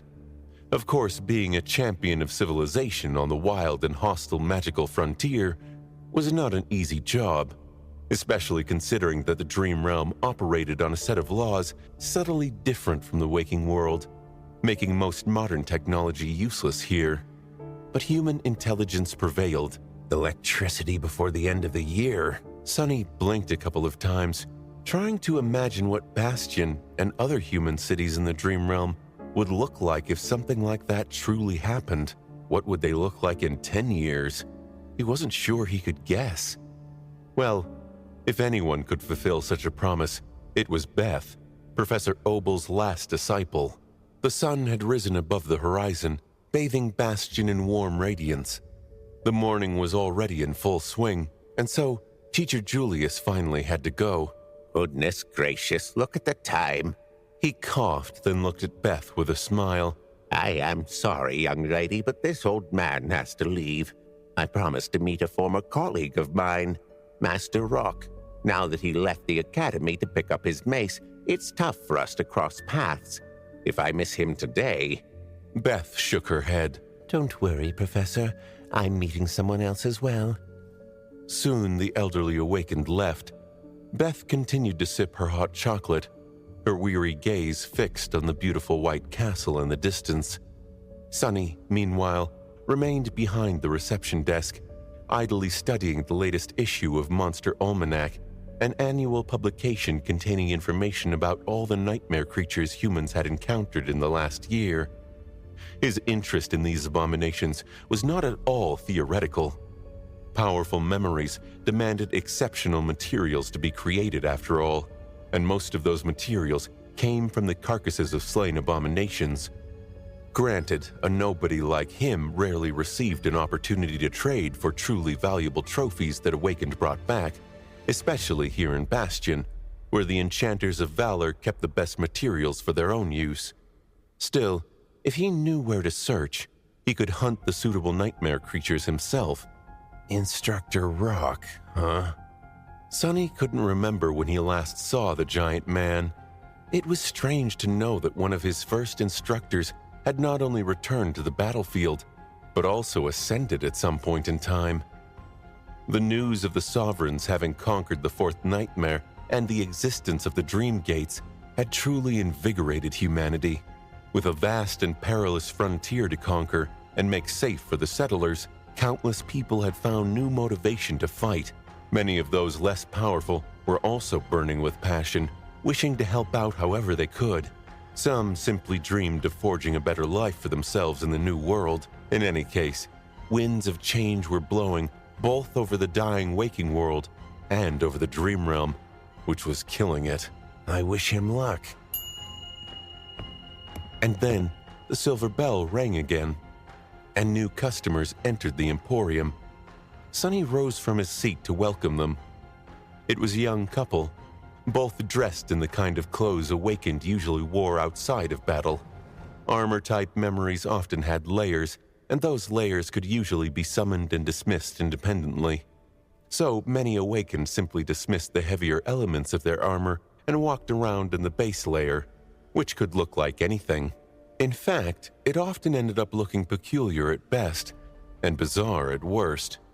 Strangely enough, the latest trend in the fashion world was to imitate this unconventional style, which was why many idols and public figures were sporting strange combinations of bespoke gambeson jackets, linen trousers, tunics, bodysuits, and kimonos these days. However, the couple was not trying to be fashionable. Both the young woman and the young man were seasoned Awakened warriors, which anyone who knew anything about the world could see at a glance. There were a lot of people like them after Antarctica, all easily recognizable by the hint of icy coldness left forever in the depths of their eyes. The young woman was petite, with mousy hair and an unassuming face. Her gaze, however, was calm and confident. The young man had unruly hair and mischievous eyes, a light smile never leaving his lips. The quiet seriousness of the woman did not fit well with the carefree attitude of the man, and yet they looked oddly harmonious together. The young man looked at Sonny and seemed disappointed for a moment. Oh, it's you, senor. Where's that cute little assistant of yours? Sonny tilted his head a little. She's in the kitchen. At the same time, the young woman glanced at her companion. Why are you asking? The young man laughed. No reason. Gods, Kim, give your husband some credit. I was just surprised to see Master Sunless welcoming us personally, that's all. The couple were, of course, Kim and Luster, Sonny's former subordinates. The government had taken good care of the veterans of the evacuation army, so Luster was now as good as new despite having been gruesomely injured in Falcon Scott. Kim was doing well too. Due to her unique aspect, the unassuming young woman was in high demand, being treated as a precious asset by the government. The two of them had married not long after the Southern Campaign was over. Sonny was still bewildered by that fact, but also happy for them. Kim, Luster. Beth waved at the young couple, and they joined her at the table. Sonny walked over to receive their order, then retreated into the kitchen. What a strange combination. Kim had ordered waffles, while Luster had ordered pancakes. Beth, who seemed to have worked up an appetite, joined Kim in deciding on the waffles. The odd thing, though, was that they requested a bottle of hard liquor, too. Shaking his head, Sonny looked at Eiko and said, Eiko, get the good stuff from the top shelf. She put the abacus away and looked at him darkly. His assistant was of very small stature, so it might have seemed like Sonny was bullying her by demanding the petite girl to get something from all the way on the topmost shelf. However, after glaring at him for a moment, Eiko simply floated to the ceiling, got the bottle of the expensive whiskey, and presented it to Sonny. That was her aspect. The dormant ability allowed Eiko to move objects, while the awakened ability allowed her to move herself. Thank you kindly. Taking the bottle, Sonny picked up 3 glasses and went to deliver the whiskey to the esteemed guests.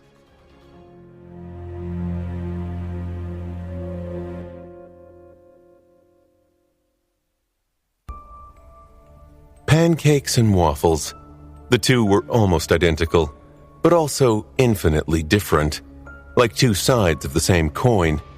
Just like both the gods and the chaos creatures were born from the everlasting void, both pancakes and waffles were made from the same ingredients. However, the end result was not the same. Perhaps there was a deep philosophical lesson to be learned from how 2 things made from the same ingredients could end up so vastly different, but Sonny did not particularly care. He did, however, care about waffles and pancakes. It wasn't hard to make either, but there was endless depth in the deceiving simplicity of these staple breakfast foods. Making pancakes was both an art and a kind of science. Waffles were even more elusive. Even with Sonny's potent transcendent mind and perfect physical condition, it took him a long time to master the challenging art of making them. Still, his ultimate goal, a perfect pancake and a perfect waffle, were still out of reach. And doomed to stay forever out of reach, because imperfection was one of the governing laws of existence. It was tragic. Perfection might not exist, but I've gotten damn close to it. Every cook had their own approach, but as far as Sonny was concerned, the secret of a near-perfect waffle was letting the batter rest in the icebox for exactly 1 night, which was why he had prepared it in advance yesterday. For pancakes, though, he preferred to use fresh batter, not wishing to make the guests wait. He manifested his shadow as an avatar and went about preparing both at the same time. While his avatar was busy with the waffles, Sonny used his original body to make the pancakes.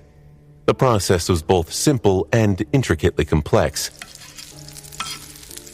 First, he broke and separated the eggs, then poured the yolks and the whites into separate bowls. He then carefully blended the milk and melted the butter into the yolks, while whisking the whole thing. At the same time, Sonny manifested a pair of shadow hands to whisk the whites, using a bit of his transcendent strength and speed to hasten the process.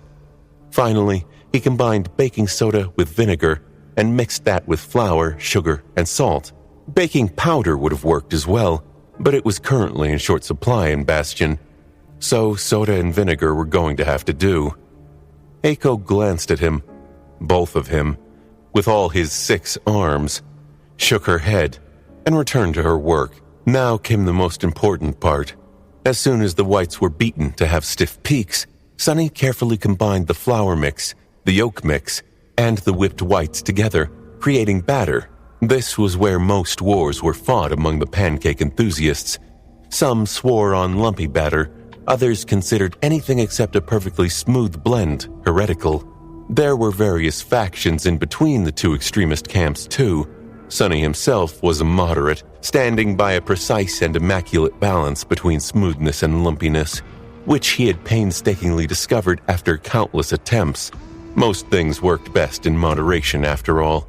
When the batter was ready, he put a pan on the fire and waited for it to grow hot, while simultaneously letting the batter rest a bit. Then he used a large spoon to pour a portion of the batter into the pan, watching with satisfaction as it formed into a neat circle. The rest was just a matter of skill. Sunny waited until bubbles broke on the surface of the pancake, then flipped it with one smooth, precise motion. Years of sword practice helped him perform the flip in the most efficient and spectacular manner. One serving of transcendent pancakes coming right up. Soon, both the pancakes and the waffles were ready. For the final step, Sunny placed a scoop of vanilla ice cream on each serving of the waffles, adding freshly cut strawberries on top. As for the pancakes, Sunny took a deep breath. Ancient texts mentioned that pancakes were ritually served with something called maple syrup. However, such a thing did not exist in the world anymore, and the ancient tradition could not be maintained. There were a few substitutes, sure, especially here in Bastion, which was famous for its forests. But the most popular one, he grimaced. Shaking his head, Sunny put butter on the pancakes, then retrieved a glass jar from the cupboard with a shaking hand. Finally, he poured some honey on top. Disgusting. Gods, I don't understand people. Hiding his discomfort behind a polite expression, he picked up all 3 plates, dismissed the avatar, and went to serve breakfast to the guests. Eiko, make 2 coffees. Beth, Kim, and Luster grew lively at the sight of the pancakes and waffles he had cooked up. Sunny took a step back and secretly watched them take their first bites. He made an effort to hide his pride. Kim's eyes widened a little. These waffles have no vulnerabilities. He smirked subtly. Of course they don't. These waffles were made by a saint. Soon, Eiko came out of the kitchen with 2 cups of coffee. She placed them in front of Luster and Kim and walked away. At that point, Sunny noticed that the bottle of whiskey he had brought out earlier was still untouched. As he contemplated why the 3 survivors of the Antarctic Center ordered hard liquor early in the morning, Beth turned and waved at him. Oh, can we get 2 more glasses, actually? We are waiting for someone. Sunny lingered for a moment, then nodded and turned around to walk to the kitchen. As he did, he noticed that Eiko was still loitering near the entrance for some reason. What are you doing? The petite girl flinched, then glanced at him and touched her hair nervously. What? Nothing. Just then, the silver bell rang once more, and a new customer walked in from the street, bringing with him the smell of verdant leaves. It was a gallant man wearing a suit of enchanted armor. His reserved but pleasant smile possessed a hint of warmth to it, which made his already handsome face even more attractive. The man was followed by an echo that resembled a monstrous hound, its fur as black as night. Eiko suddenly straightened and met the new customer with a bright smile. Master Quentin, welcome. The weather is very fine this morning, isn't it? Indeed, the gallant man was none other than Quentin, the healer and melee specialist of Sunny's old cohort of irregulars. Quentin's soul had been swallowed by the call when he lost consciousness during the siege of Falcon Scott. As a result, he was pronounced missing in action by Army Command, but no one had any illusions. Everyone, including Sonny, had thought him dead. However, the gallant healer proved everyone wrong. Somehow he had not only managed to reach a suitable seat of nightmare in the hellish white desert without succumbing to its many perils, but also conquered that nightmare alone. There were few people among the members of the evacuation army who had managed a similar feat. But still, Quentin's return could only be described with one word: a miracle. Sonny did not like that word too much, though. It detracted from Quentin's own effort, resolve, and incredible determination to survive. He was a man who had once clawed his way out of a cocoon made by an abominable spider, after all, while being digested alive. So perhaps Sonny should have given him more credit. In any case, Quentin had survived. His physical body had long been destroyed by the time he ascended, so the spell created a new one for him, sending it to the Citadel where he was anchored at that time. Sonny had only learned about it a few years after becoming a saint. Knowing that the gallant healer was alive brought him a bit of solace. Before, he was under the impression that most of his soldiers had perished. Now, he knew that only half of them had, which was better, somewhat. Maintaining a facade of polite indifference, Sonny silently pushed Aiko into the kitchen and showed Quentin to the table where Beth, Kim, and Luster were waiting. They met the healer warmly. Master Quentin, good morning. Hey, Quentin. Well, if it isn't Mr. Big Shot Ascended. Quentin smiled in embarrassment and took a seat. Sonny followed Aiko into the kitchen, ignored her glare, and retrieved the additional glasses. He had opened his shop in Bastion because that was where most of the people he knew were. There were not that many good restaurants here yet, and certainly very few run by a master, not to mention the memory side of the business. Therefore, it was inevitable that he would run into an old acquaintance or two sooner or later.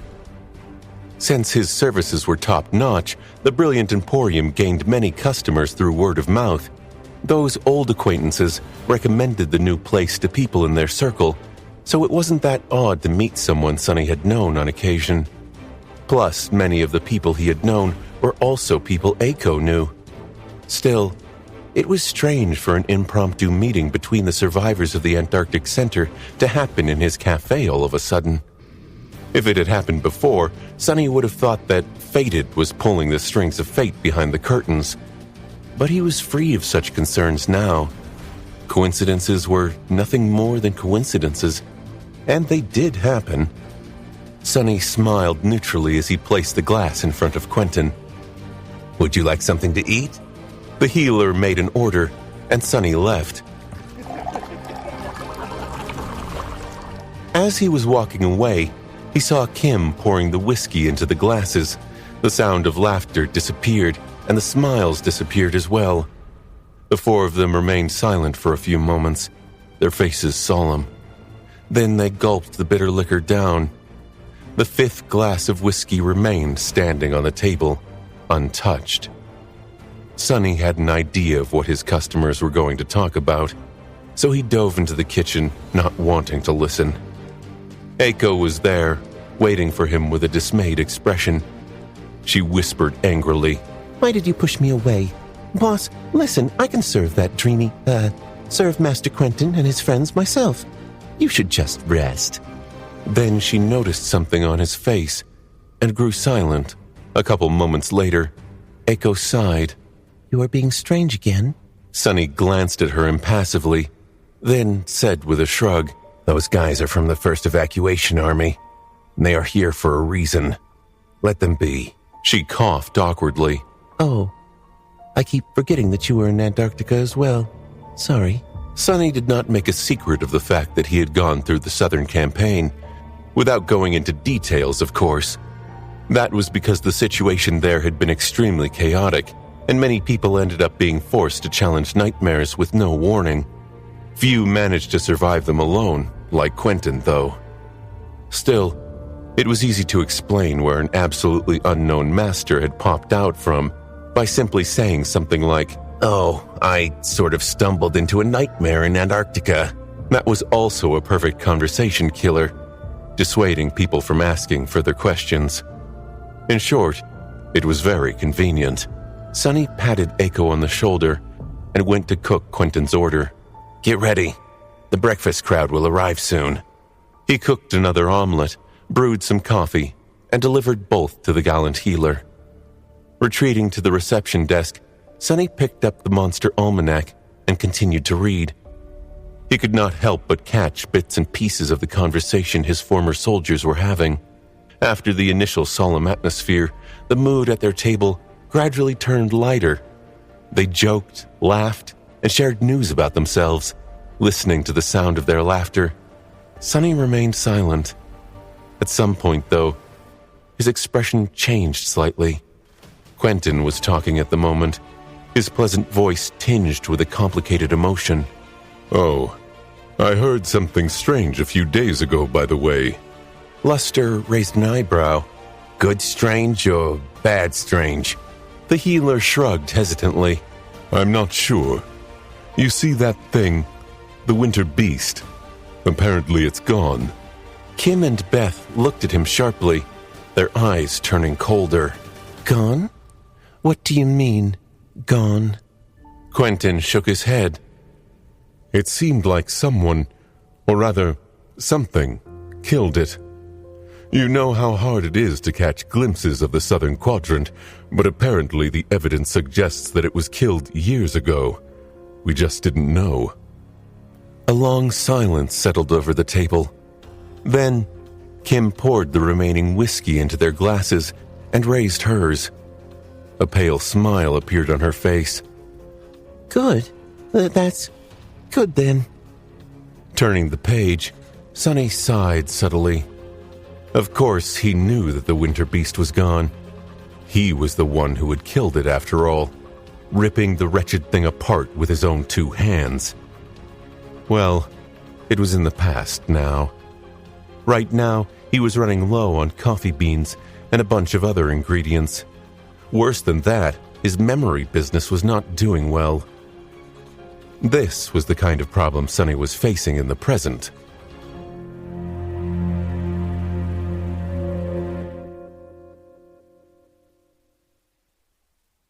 The 4 survivors of the Antarctic Center finished their meal. As a good host, Sonny saw them off, then remained on the porch for a few moments, looking as they walked away. However, he did not have time to waste. By then, there were several other customers waiting to be served, so he sent Eiko to the dining hall and hid himself in the kitchen. Manifesting a second body, Sonny concentrated on preparing food.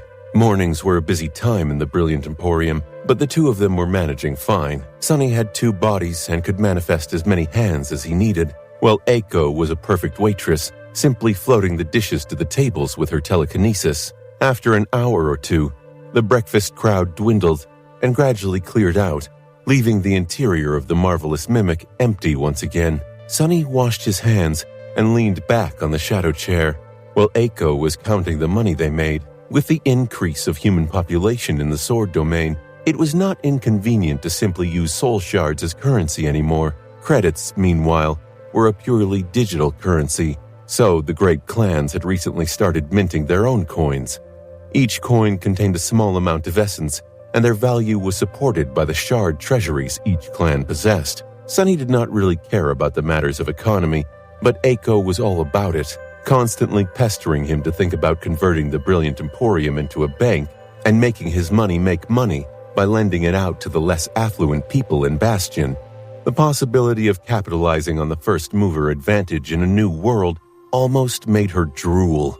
That said, the petite girl was not really serious about these fanciful dreams, since she understood that growing too big would land them in the steel embrace of valor as well. In any case, Sonny spun a heavy silver coin between his fingers, studying it with a distant expression. One side of the coin had a number on it, while the other was embossed with the image of a sword piercing an anvil. He could feel a minuscule amount of soul essence contained in the silver, ensuring its authenticity. The essence could also be directly absorbed, which was why many awakened carried a few coins with them at all times, just in case they found themselves in dire straits. "The coins my mimic makes are much more valuable." Granted, the marvelous mimic had few opportunities to consume someone here in Bastion, so there were not a lot of these coins around. And speaking of the marvelous mimic, Sonny shifted when he felt the brilliant emporium tremble slightly. It was as if the shape-shifting shadow was shivering in fright. Boss, they're here. Eiko hurriedly dashed toward the kitchen and hid behind the door, peeking from behind it with a concerned expression. Sonny sighed, then stood up and headed toward the door. It's time then. Walking outside, he mentally prepared himself. Out there on the front lawn of the brilliant emporium, an adorable wolf pup was sitting, staring at him with shining eyes and wagging his tail excitedly. The little wolf was undeniably cute. However, the problem was that he was also the size of a bull. Sonny looked at the lawn, which had been torn by the wolf pup's claws, and grimaced. Little Jax, we talked about this. Human form, remember? The puppy tilted his head in confusion, his ears flopping side to side. Then his body shimmered subtly. Sonny averted his eyes. In the next moment, there was the sound of rushing air, and a man's voice resounded from a bit further down the street. Jackson, summon your clothes. A childish voice answered a moment later. But, Daddy... Right now. Sonny waited for a bit, then looked down. The wolf pup was gone, and there was an equally adorable 4-year-old boy standing in front of him, dressed in a simple tunic. Further down the street, a good-looking young man was pushing a sizable cart toward the emporium, beads of sweat glistening on his forehead. He gave Sonny a friendly smile. Master Sunless, sorry if we are a bit late. Sonny wanted to answer, but at that moment, the little boy smiled brightly and shouted, Uncle! With that, he pounced at Sonny and hugged him. Sonny gasped, turning a bit pale, and was pushed back a couple of steps. His bones groaned. Ouch. The strange pair were from the Beast Farm, which was where Sonny purchased most of the fresh ingredients used in the brilliant emporium. They were making a delivery. Of course, they were also Effie's husband and child. The huntress swore that she named her son Jax in honor of some leader, but Sonny had his doubts. In any case, Jax was a unique existence. He had been born in the void at the heart of Ariel's tomb, and therefore treated as a challenger when the nightmare was conquered. So Jax had become a transcendent as an infant. The child saint was now a darling of humanity, famous across both worlds. The good-looking young man, meanwhile, was the Nameless Awakened Sonny had once welcomed back from the first nightmare. That guy was not exactly famous, but definitely infamous. Many people treated him with a peculiar mix of envy, admiration, and fearful sympathy. His name was Zorander, which nobody could remember because of his flaw. After all, being married to one saint and a father to another was not for the faint of heart, especially considering the fact that his wife was none other than raised by wolves, and that it had taken Jax a while to start learning how to control his transcendent strength. Depending on one's point of view, that guy could either be called the luckiest or the unluckiest person in the world. Poor bastard. Little Jax was indeed getting better at controlling his strength, but that did not mean that he was good at it. Suppressing a groan of pain, Sonny struggled to inhale and cautiously patted the adorable boy on the head. Little Jax, dear uncle can't breathe. Sonny had experienced a lot of bizarre things in his life, but the Nameless really took the cake. It must have been one hell of a conversation when Effie came back from a routine mission as a saint with a baby in tow, despite only being in the 3rd month of her pregnancy, saying that the baby was somehow also a saint. Sonny did not even want to imagine. In any case, Effie and Zorander seemed to have worked things out in the end. In fact, their relationship was strangely picturesque and idyllic. Their son was growing up happily too, bathed in endless care and affection. His mom was now one of the 5 transcendent powerhouses of the government, as well as one of the most well-known and beloved protectors of humanity. His dad, meanwhile, had gone into the dream realm on the winter solstice, a month after the cohort returned from the tomb of Ariel, and become an awakened. He possessed a utility aspect having to do with mending, restoration, and cultivation, as well as golden hands. Now, Zorander was managing a large farm that he and Effie had established on the beautiful meadow, contained within her supreme memory. That farm was the source of many ingredients Sonny used in the brilliant emporium, so he received visits from the nameless farmer often, which was why the marvelous mimic was afraid of Jax. The cute boy possessed an endless amount of enthusiasm, like all children did, and the power of a transcendent being. Therefore, he was nothing short of a walking disaster for furniture, appliances, and even buildings. Sunny did not know how Effie's house was still standing, but the mimic had suffered greatly, despite being a powerful demon. Sunny had suffered greatly too.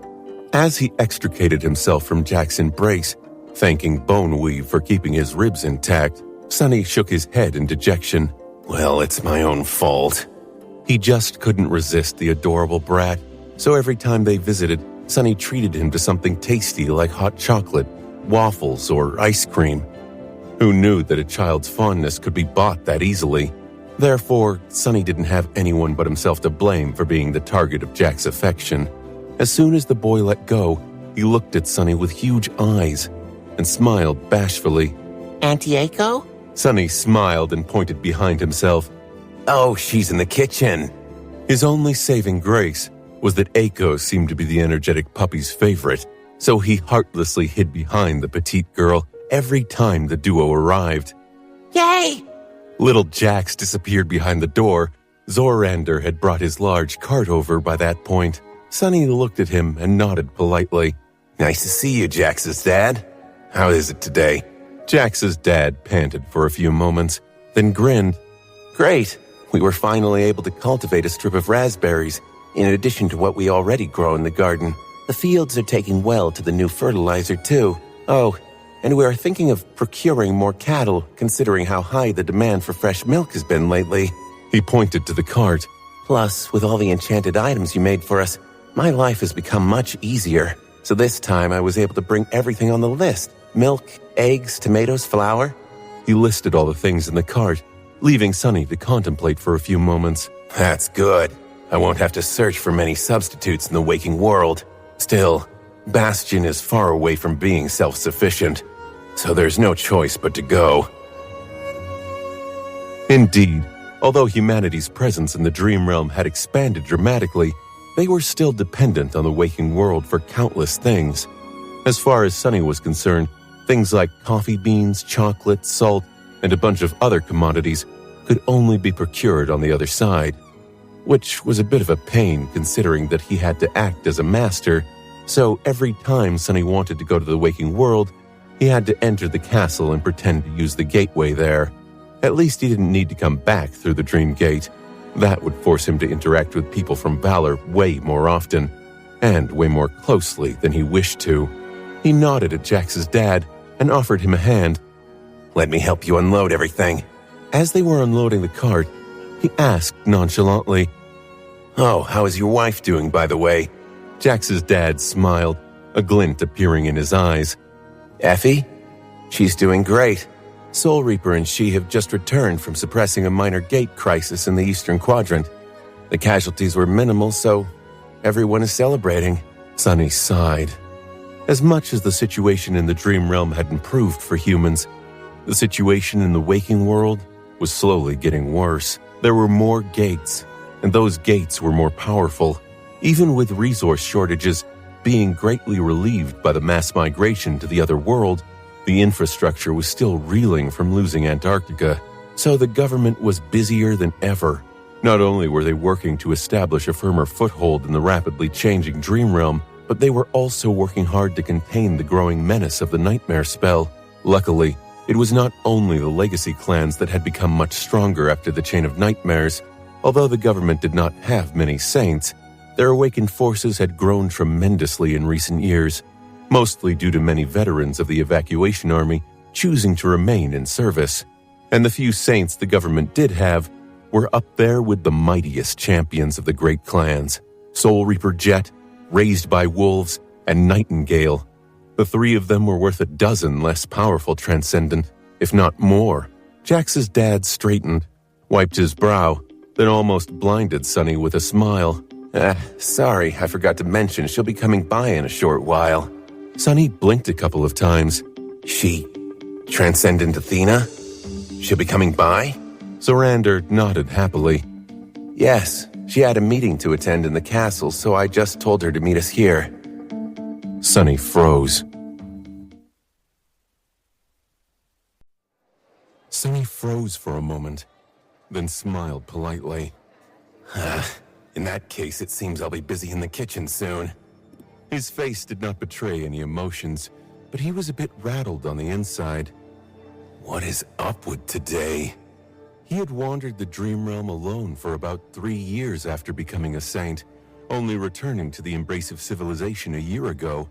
So the Brilliant Emporium had not been open for too long. In that time, Sunny had brushed sides with some members of the cohort, but it did not happen often, and definitely not in any kind of meaningful way, which was how he preferred it. He was being contradictory in that desire, perhaps. After all, the very reason Sunny had chosen to open his shop in Bastion was because many of his old friends were here. Well, there was another reason as well, but that was the deciding factor. Still, while he could maintain a level of nonchalance while meeting people like Teacher Julius or the Irregulars, it was different with his former companions. Being close to them was both sweet and painful, but mostly painful, which was why he both yearned to see them and preferred to avoid them at all costs. Sunny knew that getting closer to the cohort members would only bring him anguish and torment. Nevertheless, he was sometimes tempted to abandon reason and ingratiate himself into their company once again. Luckily, in the end, reason always won. Calm down. You brought this on yourself anyway, he consoled himself. Not only was the Brilliant Emporium bound to attract the attention of local powerhouses eventually, but there was also Eiko. There were less than 100 survivors of the Forgotten Shore alive now, and she was one of them. Many of the Firekeepers were on friendly terms with her, so they visited her place of work often. Sadly, that did not translate into memory sales. As the elite battle force led by Nephis, they not only had access to the best weapons and equipment the great clan Valor could supply them with, but also spent most of their time on calamitous battlefields, earning plenty of powerful memories of their own. Kai and Effie were among Eiko's friends too. That was how Sunny had established the partnership with the Beast Farm in the first place. He sighed and beckoned to little Jax's dad as they walked to where Eiko, Effie, and Jax were hanging out. I'm not a dumpling, I'm a boy. All right. But why are you so tasty? Mommy! As Effie pretended to bite little Jax, he giggled happily and squirmed in her embrace. Sunny observed the scene while suppressing a smile. Despite the flow of time, Effie had not changed at all. She was still the same tall, beautiful, and vibrant woman Sunny had met in the Dark City. Her athletic body was still brimming with boundless vigor and vitality, her perfect lean muscles rolling under the dewy olive skin. Of course, there were changes too. Effie had grown even more appealing, her transcendent allure capable of bringing countless men to their knees. There was a subtle but palpable presence about her too.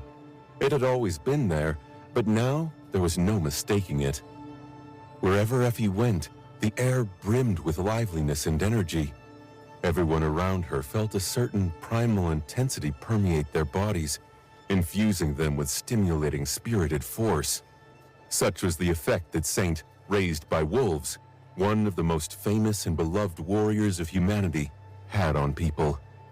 Carrying little Jax, she walked over to where Zorander was sitting, hugged him with one hand, and kissed him on the cheek.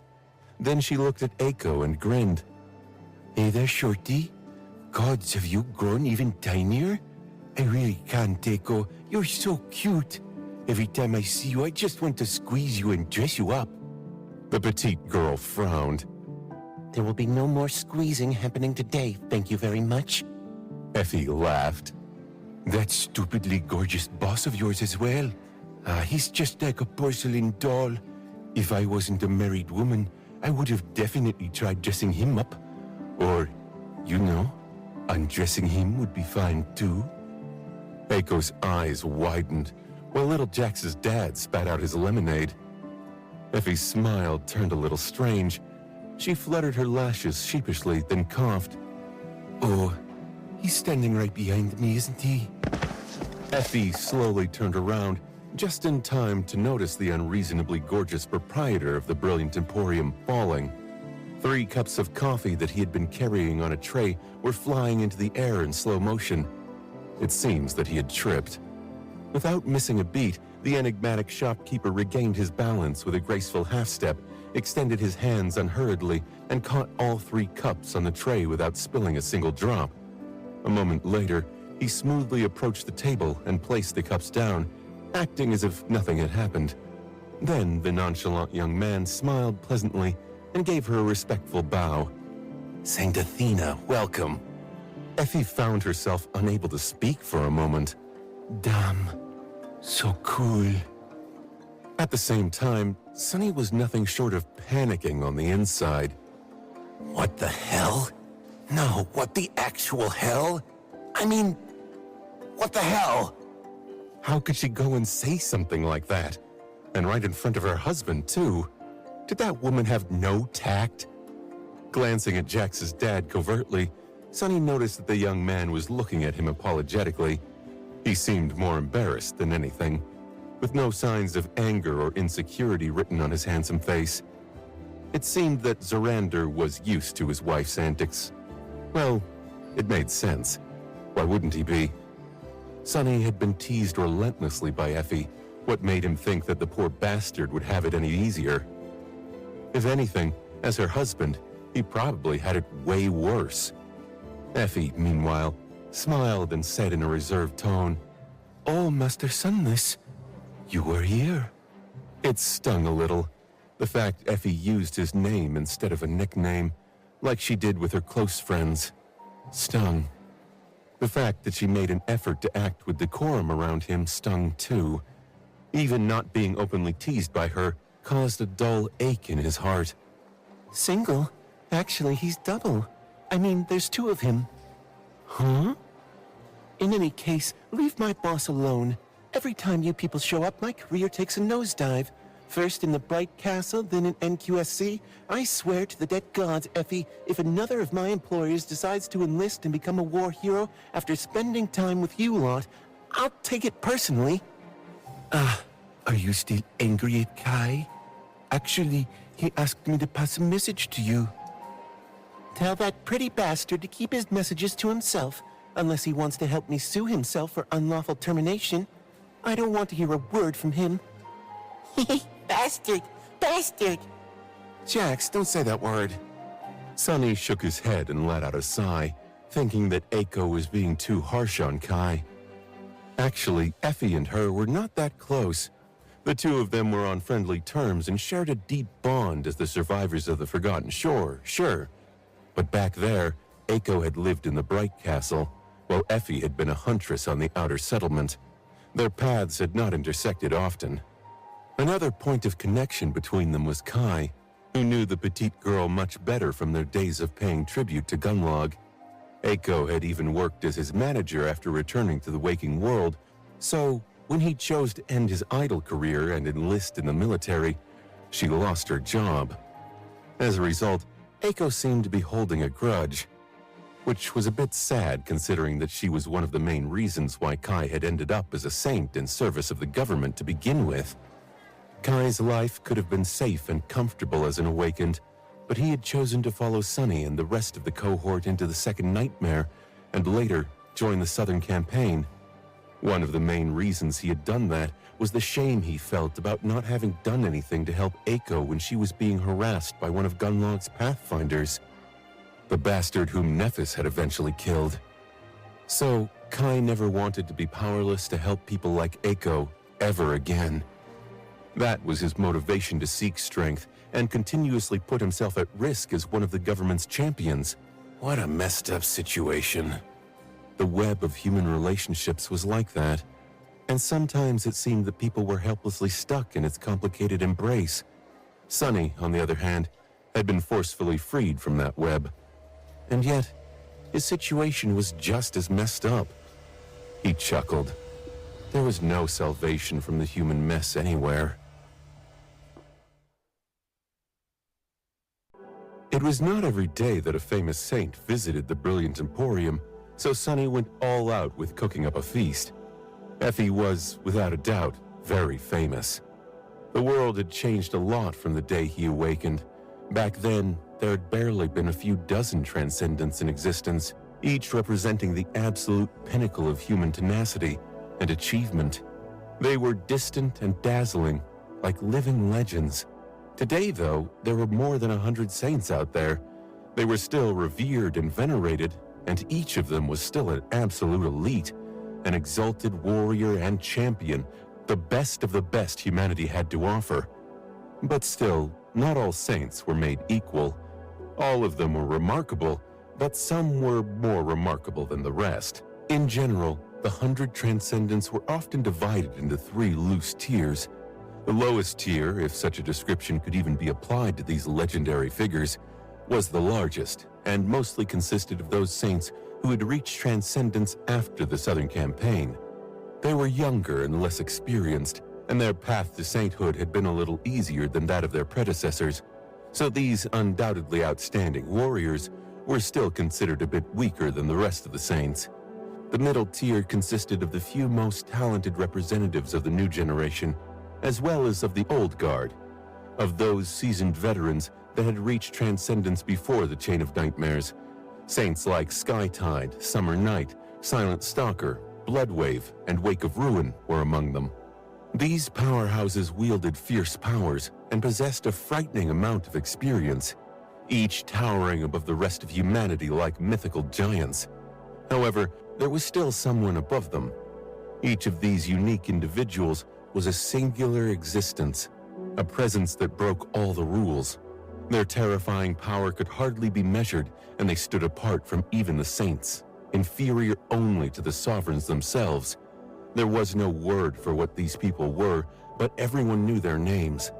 The government possessed 3 of these exceptional champions, raised by wolves, Nightingale, and Soul Reaper. Clan Song possessed 3 as well. They were Mordred, Shan, and Beastmaster. And lastly, Clan Valor possessed 2. They were Nephis and Morgan, the Sword Sisters. Of course, there were saints of equally terrible power who were completely unknown. One of them was Cassia. The other one was Sunny. And that was pretty much it. Eiko frowned. Let me guess who is going to draw the short straw. They're going to send Changing Star, aren't they? Effie sighed. Yeah, my poor princess can't catch a break.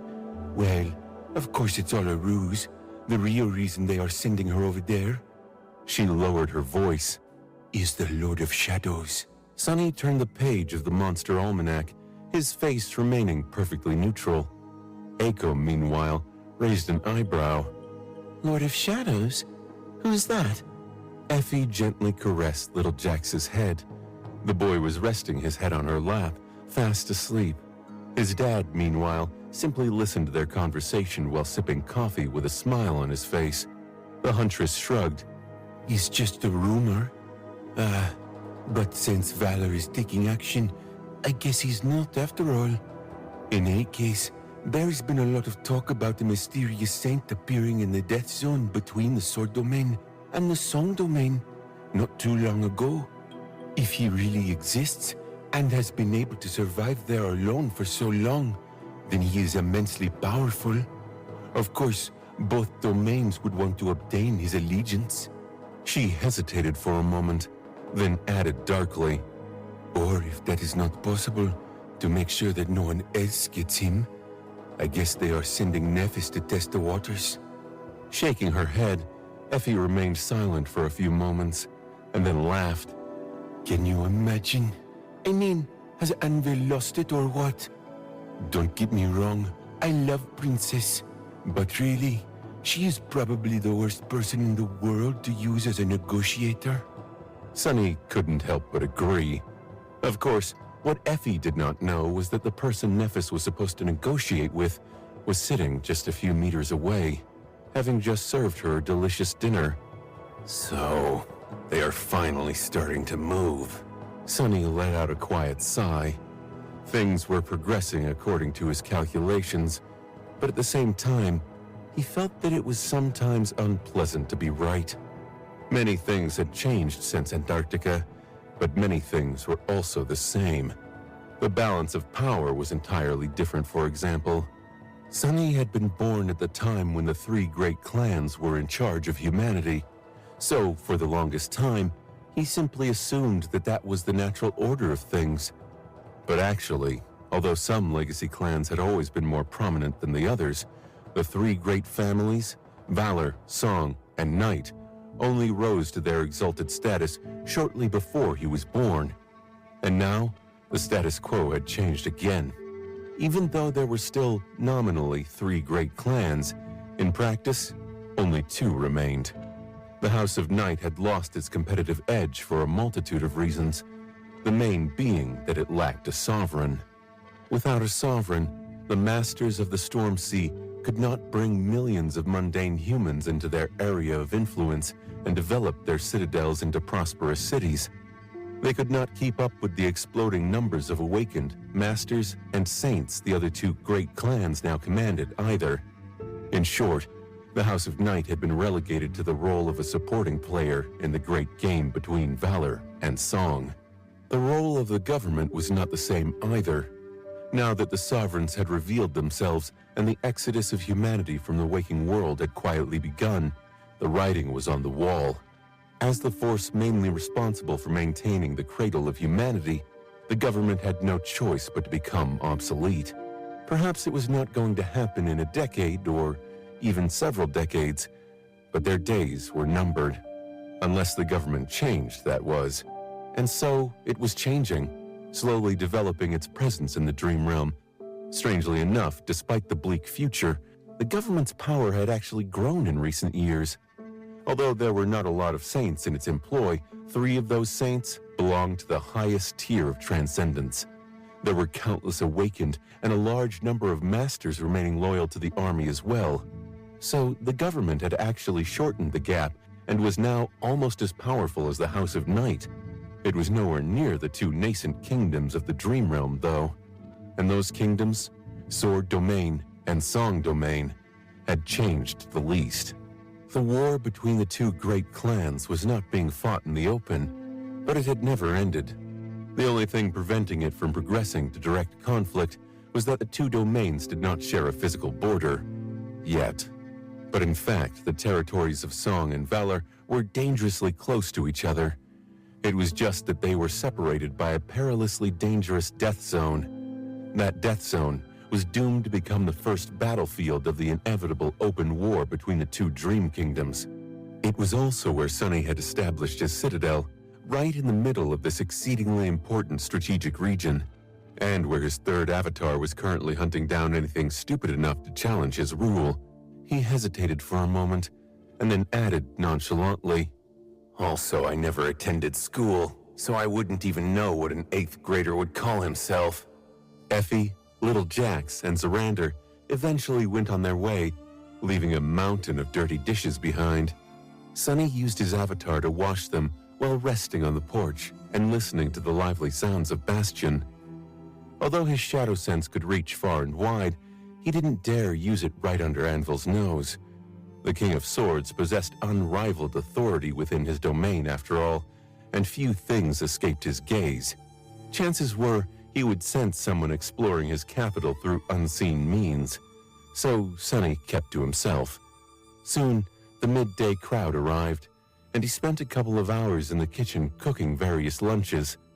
The crowd disappeared as well, leaving the brilliant emporium empty.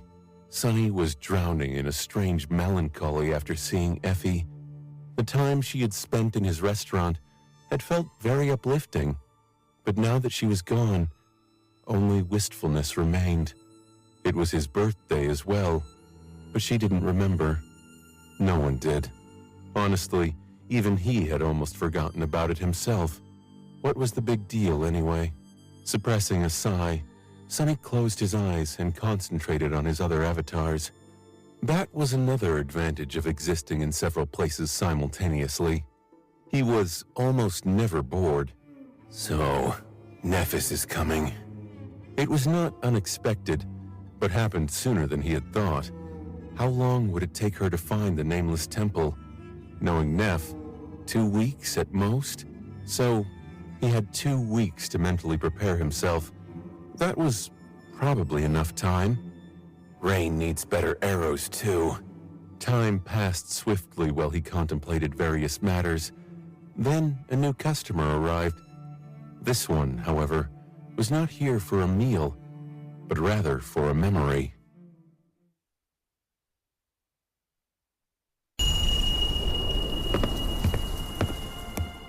The silver bell rang once more, and a new customer walked in. Sonny was idly wondering what they would order when he noticed who it was. A moment later, his eyes glistened with professional interest. It was a young woman wearing light armor and a white cape, and awakened. Her elegant beauty and golden hair were lovely, but her expression was cold and composed, creating an uninviting impression. Sonny did not really care what she looked like, though. The aloof awakened was important because she was one of his clients and had come to retrieve a memory. More than that, she was a legacy, which meant a hefty commission and a great boost to the Brilliant Emporium's reputation. Plus, she was a passing acquaintance from Sonny's former life. Even though they had only met a few times, hers was still a familiar face. He smiled and bowed politely. Awakened Tell, welcome. The young woman glanced at him sternly and nodded. Master Sunless, I'll be leaving Bastion soon, so I wanted to check on your progress. It would be convenient if you procure a suitable memory before I depart. He couldn't help but widen his smile a little. It's good that you decided to pay the Brilliant Emporium a visit, my lady. In fact, I've just recently acquired something that might be of interest to you. Sonny did not make a big secret of the fact that he could craft memories, but he was hiding the extent of his abilities. So, for the more demanding commissions, he pretended to be a mere merchant. Very few people knew what he was really capable of. Lastly, he was a transcendent. His dexterity, physical condition, and precision were unrivaled. His senses were vastly superior to those of mundane humans, and his mental acumen was far beyond the norm. In short, Sonny had to put a lot of effort into mastering his trade, and was confident that he would not lose to the famed forge masters of Clan Valor when it came to the quality of his craftsmanship. Although he was somewhat envious of all the tools and resources they had access to. Awakened Tell could not see it, but there was more than one chamber in the basement of the Marvelous Mimic. Sonny also had an expansive workshop hidden behind the boutique, containing everything he used to do work, from a forge and kiln to a pottery wheel and a sewing machine. There was also a large storage room where various materials, mostly sourced from the carcasses of nightmare creatures, were kept. It had not been easy to arrange a proper workshop in the basement of the Marvelous Mimic, let alone an opulent boutique. The interior of the Shadow was somewhat of a separate dimension after all, and although Sonny had managed to alter the weave of the original Covetous Coffer to make it capable of containing living things, it wasn't really suited for it. Above ground, the problem was easily solved by having the Marvelous Mimic manifest windows, which could let in air and light. Below ground, though, things were a bit tricky. In the end, Sonny had to create enchanted lanterns for illumination and heat plates for warmth. The air, meanwhile, was supplied by inferior copies of the Quintessence Pearl placed strategically here and there. The Marvelous Mimic supplied the essence needed to keep these enchanted items working itself. That arrangement had the side effect of turning the interior of the Marvelous Mimic into an isolated environment that could sustain human life, or any kind of life really, even if the Shadow was buried deep underground or fell to the bottom of the ocean. Even drowning in a volcano was not going to present much of a problem, but that was beside the point. Sonny had no intentions of drowning in volcanoes anytime soon, or better yet, ever. Walking to a rich mahogany display table, Sonny put on black woolen gloves and retrieved an elegant lacquered box, placing it down carefully. Then he opened the lid and smiled at Awakened Tell politely. Please, take a look. Inside the box was a memory that he had recently finished crafting. Inside the lacquered box, an intricately engraved vambrace was laying on black silk. It was forged from a light silvery metal and decorated with a pattern resembling interlaid feathers. The vambrace emanated a feeling of restrained power, and just from a passing glance, one could tell that it was an extraordinary item. Awakened Tell, however, seemed unimpressed. Well, from what Sunny could remember, she always seemed that way. The young woman raised an eyebrow. Master Sunless, from what I remember, I commissioned you to procure a suit of armor. He smiled. Your memory is stellar, my lady. But don't be concerned. This vambrace possesses a rare enchantment that allows it to unfold into a full plate of impregnable armor, just like what you wish to purchase. The process only takes a second and consumes very little essence. While such a trait might bring a slight inconvenience in case of a sudden attack, it also makes this memory uniquely adaptable. Tell's eyes gleamed. I assume that it can be used by a saint? Sunny nodded. Indeed. It can accommodate any type of transformed creature up to about 50 times the size of an average human. The speed with which the vambrace unfolds remains the same. Of course, the essence expenditure grows in proportion. He continued to smile, but really, Sunny wanted to cry on the inside. That was because it took him an incredible quantity of magical alloy to create the damned vambrace.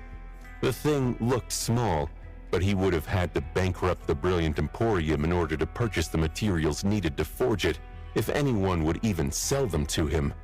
In the end, he had been forced to track down and kill a dozen corrupted beasts with metallic carapaces to complete the commission, which meant that Sunny had not suffered a loss, but he could have sold all that transcendent steel instead. His heart was bleeding. In fact, he was even lamenting the cost of the expensive lacquered box with silk furbishing that Eiko had made him buy for the vambrace, but it was for a good cause.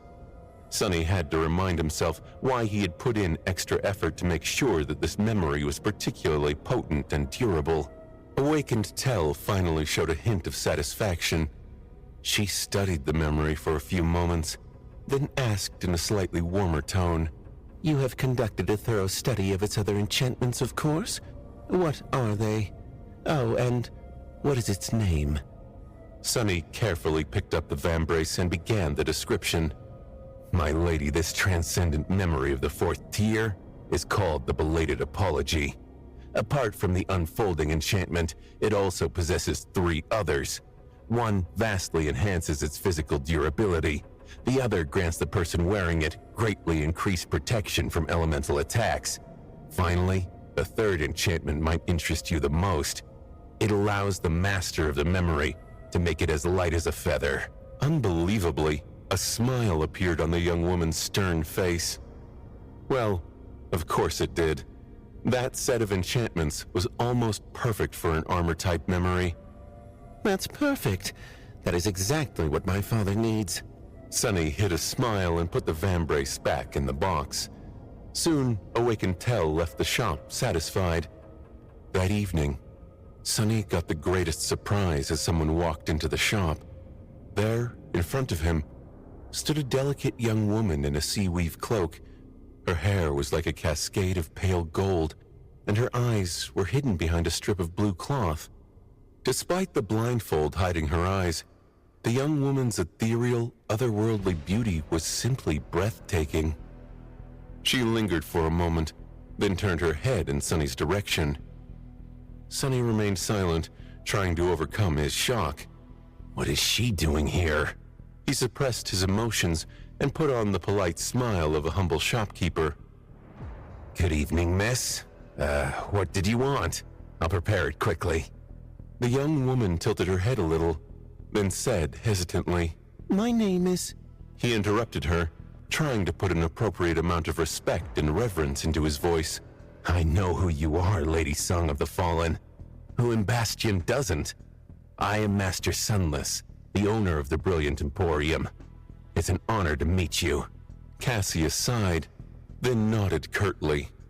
Eventually she said, I heard that you can procure rare memories, or make them. Sunny froze for a moment. Ah, One of the firekeepers must have recommended him to her. And knowing Cassia, it must not have taken her long to discover that the owner of the Brilliant Emporium did not just sell memories, but also crafted them. But why would she come to him? All the enchanters of Clan Valor were at her disposal. Sunny took a deep breath. "Are you interested in commissioning a memory, my lady?" She nodded again. "In a way." He smiled. Now he was in familiar territory. "Great. I'm sure that you won't be disappointed in my services. Just today, a member of the renowned Whitefeather clan purchased a memory from our stock.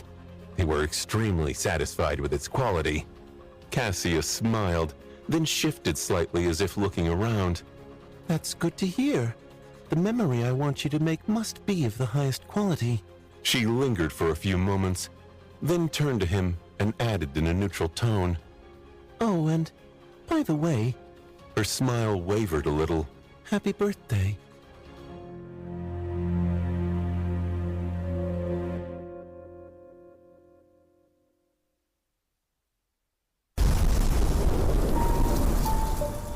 A vast white plain was shining under blinding sunlight.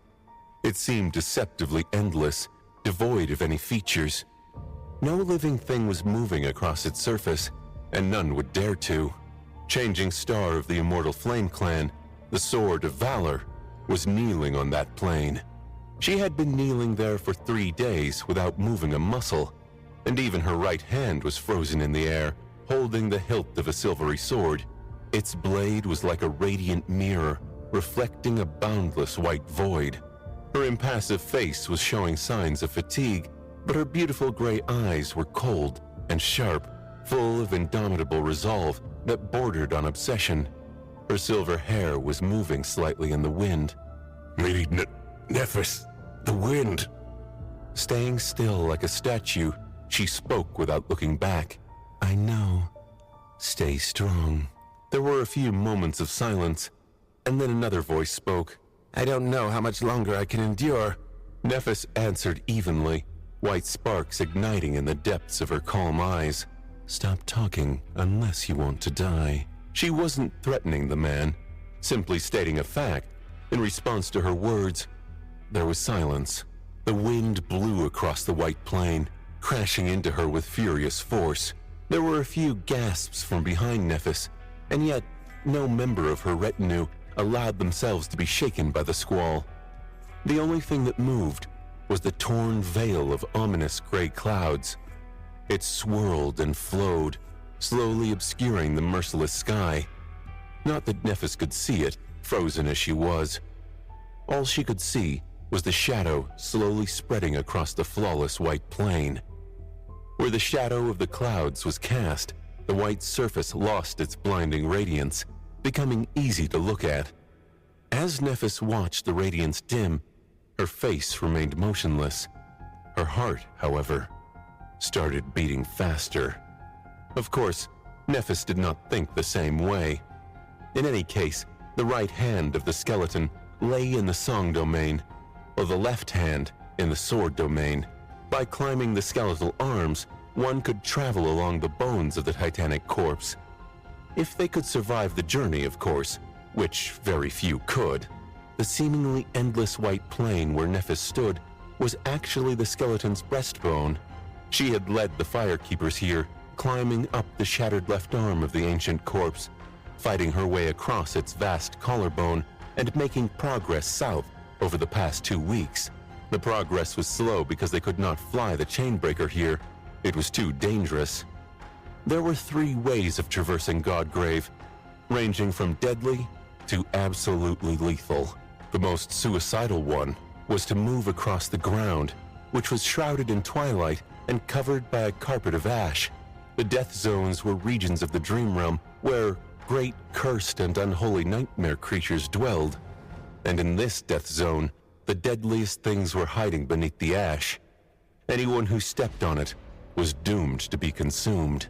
The second way was not much better. It was to travel in the great hollows of the titanic bones, hidden from the sky. The hollows were the safest place in Godgrave, and for that reason, they were home to an entire ecosystem of harrowing nightmare creatures and tainted flora. all hungering for the taste of human souls. Fighting through the monstrous jungle that thrived within the inconceivable skeleton was just as suicidal. The last way was to traverse the surface of the ancient bones. Here, there were fewer dreadful abominations, and those who did prowl the surface were a bit less powerful.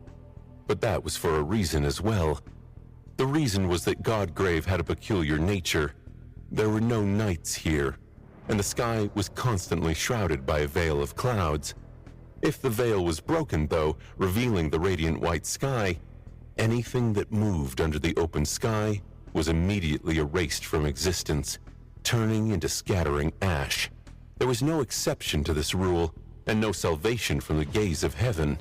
So that was why Nephis and the Firekeepers had spent 3 days without daring to move a muscle. They had been waiting for the torn clouds to hide the sky once again, and now that the gray veil was mended by the wind, they could continue on their mission to find the mysterious saint who was rumored to have made his home at the very edge of the titanic breastbone, right before the abyssal chasm leading to the skeleton's spine, the man known as the Lord of Shadows. Nephis studied the immaculately white bone plane in front of her for a few moments, then turned around and looked at the Firekeepers. They were gracelessly sprawled on the ground, with pained expressions on their faces. Even with their powerful ascended bodies, it had not been easy to remain completely still for 3 long days.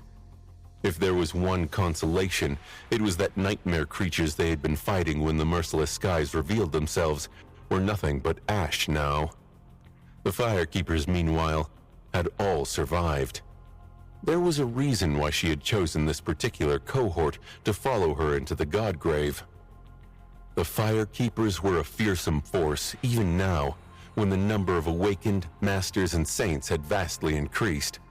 That was because each of them was an ascended, and a cohesive battle unit consisting of close to 50 seasoned masters could not be ignored by anyone. Not to mention that the Firekeepers were the survivors of the Forgotten Shore, and as such, could be easily called the most talented awakened warriors of their generation. Of all generations, perhaps. These warriors were her personal army, and under her leadership, their brilliant glory and fame had grown explosively in the past 4 years. The Ivory Tower, the Chainbreaker, the crest of the Firekeepers, and her own name, Changing Star, had all become symbols of unrivaled virtue, valor, and excellence. Their names were known far and wide, all according to her conscious will and intent. The Firekeepers were her heralds and emissaries, but each was also a heroic figure in their own right. Still, some of them had more renown than others. The 7 masters in front of her had once been Cassia's own cohort, and therefore they were a cut above the rest. That was not the reason why Nephis had chosen them for this mission, though. The real reason was that one of the members of the cohort, Erlas, possessed an aspect that could augment the endurance and stamina of his allies. Knowing what waited for them in Godgrave, she wanted to have his powers at hand for when the white void of the sky above the ancient corpse was revealed. As it turned out, her consideration had not been in vain. If not for his support, the last 3 days would have been much more torturous, and potentially fatal for the members of her retinue. Even Nephis had felt the strain. Nevertheless, there was no time to waste. The red moss, the vermilion grass, the tiny nightmare creatures, and the larger abominations that were yet to be born.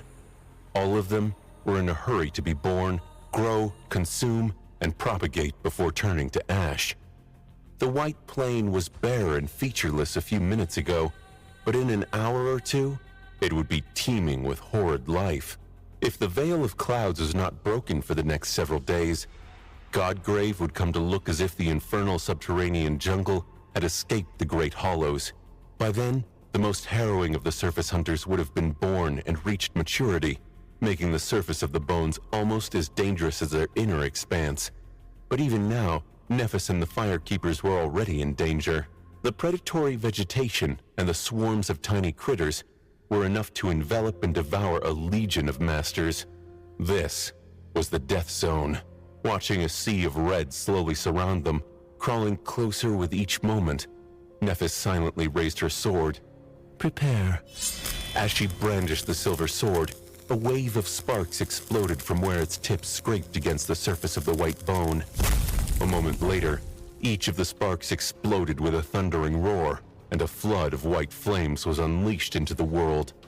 The wave of fire rolled forward and enveloped a wide swath of the red grass, incinerating countless vermin in an instant. It did not stop there, though. Following Neph's will, the flames moved, turning into a wide ring around the fire keepers. Then it spread in all directions like a flash fire, flooding the air with heat and ash. Soon, the vast bone plain had turned into a terrible white inferno.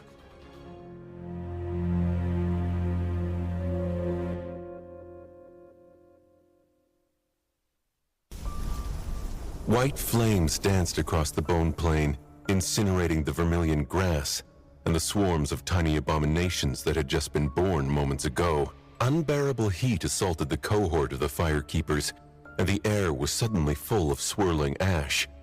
The eyes of their lady burned in the haze like two cold stars. Mounts. A whirlwind of ethereal sparks surrounded the cohort, soon forming into 8 bestial echoes. Each of them was unique, but shared a common trait. Most of these echoes were not powerful enough to be of aid in a fierce battle. However, they were fast and could be ridden, serving the firekeepers as mounts. Many masters spent considerable time hunting down suitable types of dormant nightmare creatures to procure such echoes. The braver ones hunted awakened abominations, while some lucky ones even had ascended beasts as their steeds. Nephis was the exception to the rule, since the steel stallion she had summoned was an artificial echo created by the enchanters of the great clan Valor. Being the adopted daughter of a sovereign had its advantages, even if the royal gifts came with an insurmountable cost. Forward.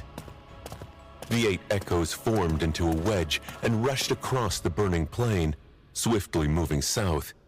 The sea of flames parted in front of them, and then rolled forward, protecting the flanks of the formation. Nephis rode at the head of the wedge, looking ahead with a focused expression. Her sword had changed form, turning into a silver lance.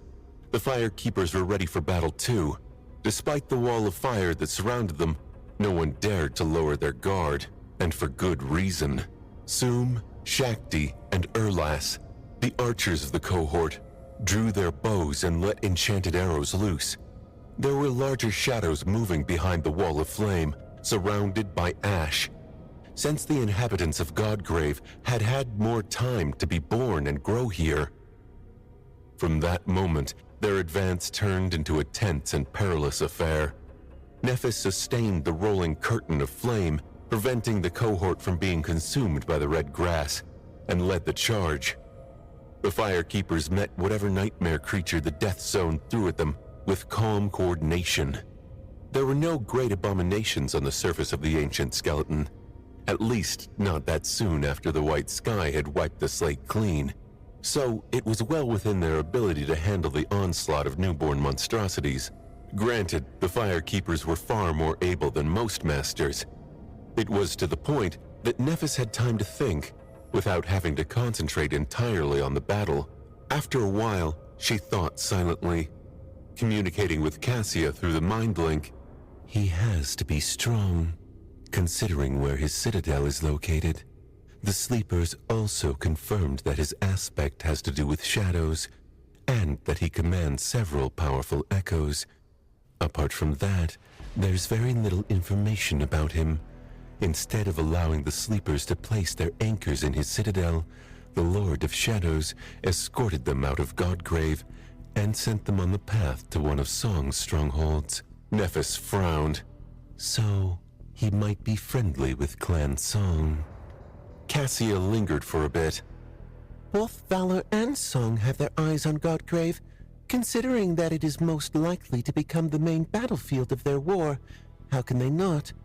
So, understandably, both domains are very interested in a powerful saint dwelling in the depths of this deadly region. Actually, Valor is not the first clan to try recruiting the Lord of Shadows. Neph's gaze darkened. Is it true that they sent... Cassia's answer came swiftly. Indeed, They sent Mordred. Well, one of his bodies at least. However, he failed to persuade the Lord of Shadows to swear allegiance to the Queen of Worms. If the Prince of Nothing had succeeded, Nephis would not have been sent to find the reclusive saint. But how had he failed? It is strange, though, isn't it? I doubt that Mordred would have simply accepted a refusal. He would have definitely tried to consume that saint if persuading him was impossible. Cassia's voice changed slightly. That is the most interesting part. It is not confirmed, of course. From what we managed to learn, Mordred was actually defeated. His vessel was destroyed. Nephis took a deep breath. Is there really someone else capable of defeating that monster? She had once fought against Soul Stealer after all, so Nephis knew better than anyone what Saint Mordred was really capable of. In fact, that man was no less of a plague than Skinwalker, whom most of humanity lived in constant fear of. If the Lord of Shadows was really capable of fighting against the Prince of Nothing... Neph's calm gray eyes gleamed coldly as she contemplated the future. They crossed most of the remaining distance to the edge of the Breastbone Plain that day. Night never graced Godgrave with its presence, but anywhere else, the sun would have already been rolling toward the horizon. It was never dark in this strange and terrible place. The gray sky shone with diffused light, and white bone was colored here and there by fields of vibrant vermilion grass. Or rather, it was never supposed to be dark. Nephis slowed her steed as she peered into the distance, a complicated expression appearing on her face. What is that? Out there, far away, it was as though someone had dropped a can of black paint on the world. The darkness, which was not supposed to exist in Godgrave, swallowed the plain, and the scattered light of the stormy sky was powerless against it. The deep shadows persisted unperturbed by the bright daylight around them. How is this possible? Soon they drew closer to the wall of darkness. Strangely enough, there were far fewer abominations in this area of the Titanic skeleton, and even the scarlet flora seemed scarcer. It was as though even the nightmare creatures were wary of the land of shadows.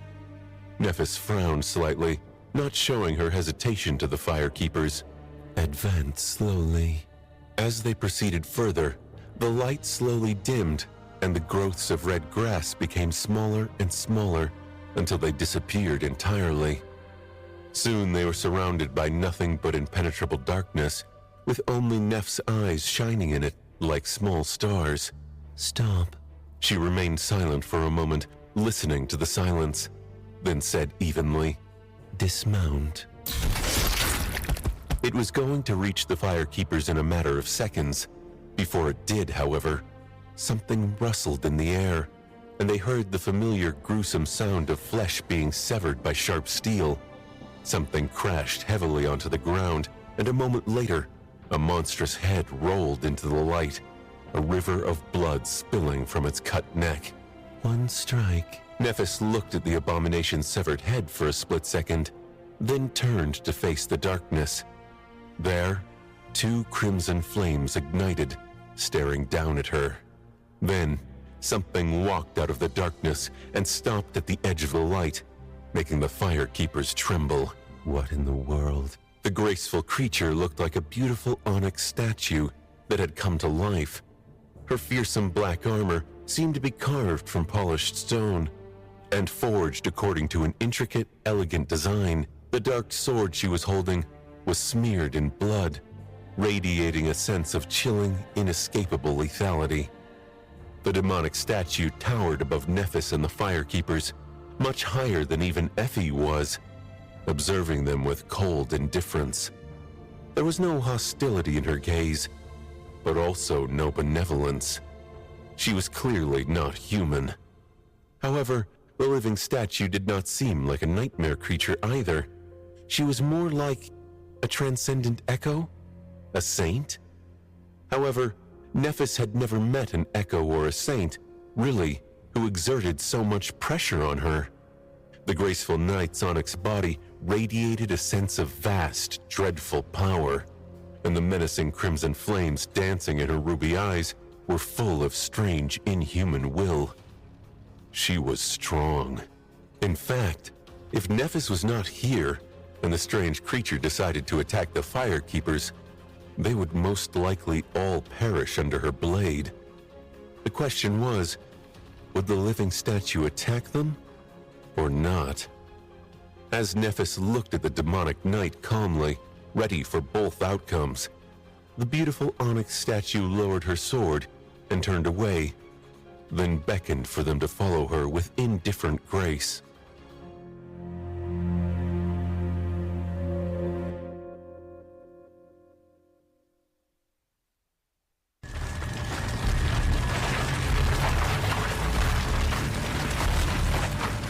Nephis and the Firekeepers followed the Onyx Devil across the land of shadows.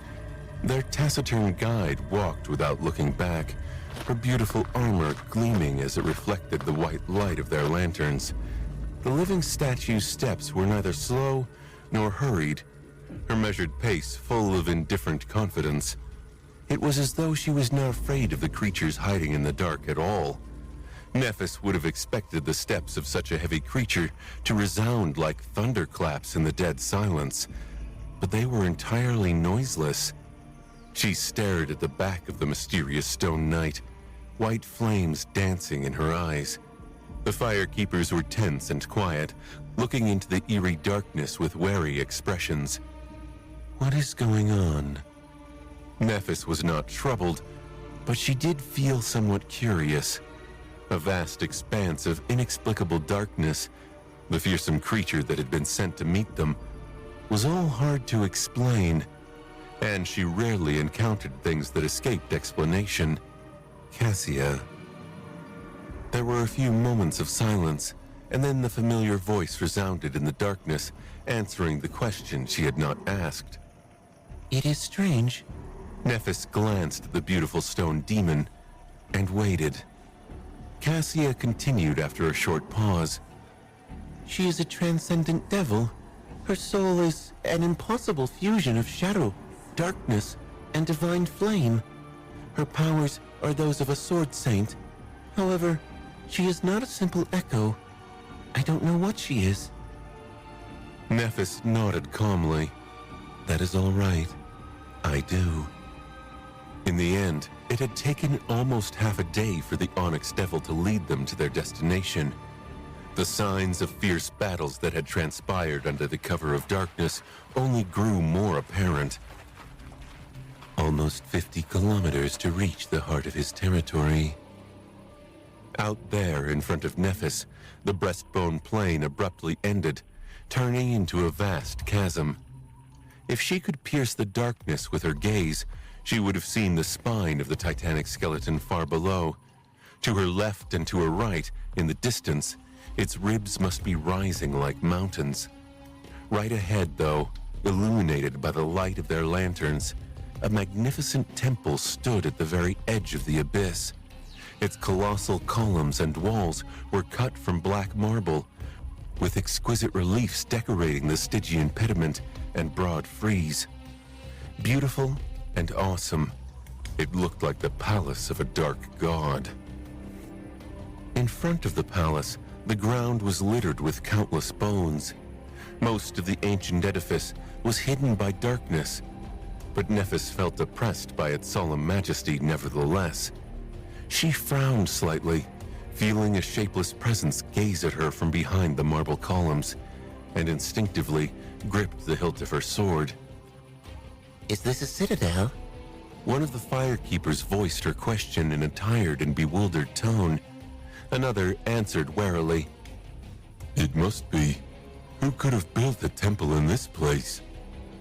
Nephis remained silent, observing the dark temple somberly.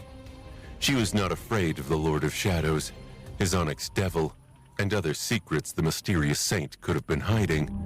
However, should the negotiations go badly, fighting a powerful enemy within the walls of their citadel was bound to be troublesome. It would be a shame for the citadel to be destroyed in the process, at least. Glancing at their beautiful demonic guide, Nephis smiled slightly and nodded. Lead the way. The living statue lingered for a moment, then started climbing the steps of the temple. Nephis and the firekeepers followed. Soon they passed between the towering black columns and reached a grandiose hall. Its dark expanse was drowning in impenetrable shadows. The interior of the dark temple was drowning in deep shadows, and the enchanted lanterns of the firekeepers seemed even weaker in their cold embrace. The light emanating from the luminous memories flickered, barely able to illuminate a narrow circle around them. In fact, it was not even the shadows themselves. Neph's eyes narrowed when she felt the subtle presence of the being who was hiding in the depths of the hall wash over her like a tidal wave. Suddenly, the darkness around them seemed infinitely more dark, in turn making the light starker. Strong. While Nephis was peering into the darkness, their silent guide walked to the side and turned around, resting the tip of her sword on the stone floor of the temple. It was as though the Onyx Devil assumed the position of an entrance guard. There was another strange sculpture on the other side of them. This one was at least 5 meters tall and resembled a four-armed fiend that had escaped from the depths of a fiery hell, his mighty body forged from polished black silver. The infernal troll had long, sharp spikes protruding from his steel carapace, as if he was made from countless shattered swords. No, not a sculpture. As the towering fiend moved slightly, the infernal flames burning in his eyes ignited with hungry malice. The firekeepers grew tense under the gaze of the menacing giant. Nephis remained unperturbed. A moment later, Cassia whispered into her ear, It is a supreme devil. His body is incredibly durable and almost immune to fire. Killing a supreme devil was not impossible, but this one seemed especially tough. Melting him down would be a chore. Of course, there were ways to deal with such turtle-like enemies. It was just that fighting the towering fiend and the Onyx Devil at the same time would not be convenient. In fact, Nether's daughter felt more dangerous despite being of a lower rank. In any case, neither of them showed signs of wanting to attack the guests. They just stood motionlessly, as if inviting them to walk deeper into the temple. Nephis passed between the two powerful monsters and did just that. The firekeepers followed, looking oppressed by the inhospitable darkness. When they reached the middle of the great hall, she stopped. In front of them, the shadows grew even deeper, and the light of the lantern simply drowned in them, disappearing without any effect. It seemed that the Lord of Shadows did not wish to be seen. Nephis sighed and looked up. She could feel something enormous moving in the darkness beyond, staring at her from incredible height. At the same time, a chilling sound resounded in the silence of the ancient temple, surrounding her and her warriors from all sides, like the rustle of countless scales as they scratched against the ancient marble. It was as though a colossal serpent was slithering in the darkness, uncoiling its gargantuan body to raise its long neck and gaze upon them from the darkness. Not being able to see the creature was a little uncomfortable. Luckily, Cassia was there to help Nephis know what she faced. A transcendent terror. It felt as if he had been struck by lightning. His heart was beating faster than when he had been facing that great demon. Looking at Nephis from the darkness, Sonny remembered all the reasons he had come up with to spare himself the pain of being close to the members of his former cohort. At that moment, he understood one simple thing. I'm doomed. Because the moment he saw Nephis, all reason was obliterated. What was good about being reasonable anyway? Hadn't he personally preached the benefits of being unreasonable before? Sonny took a deep breath and then leaned back, glancing at the huge head of the Soul Serpent hovering high above his throne. Then he lingered for a moment and said, keeping his voice calm and devoid of emotions, Nephis of Valor, welcome. I did not expect to be visited by someone as exalted as the last daughter of the immortal flame. She stared into the darkness, then bowed slowly. Greetings, Lord of Shadows. I hope you don't mind being addressed this way. Or would you prefer I call you something else? Sunny remained silent for a few moments. Eventually, he answered evenly.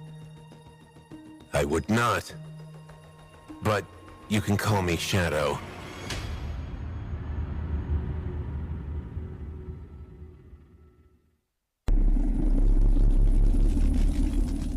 I would not.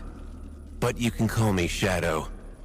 The voice of the man who called himself Shadow resounded in the lightless temple, making it seem as though the darkness itself had answered her question.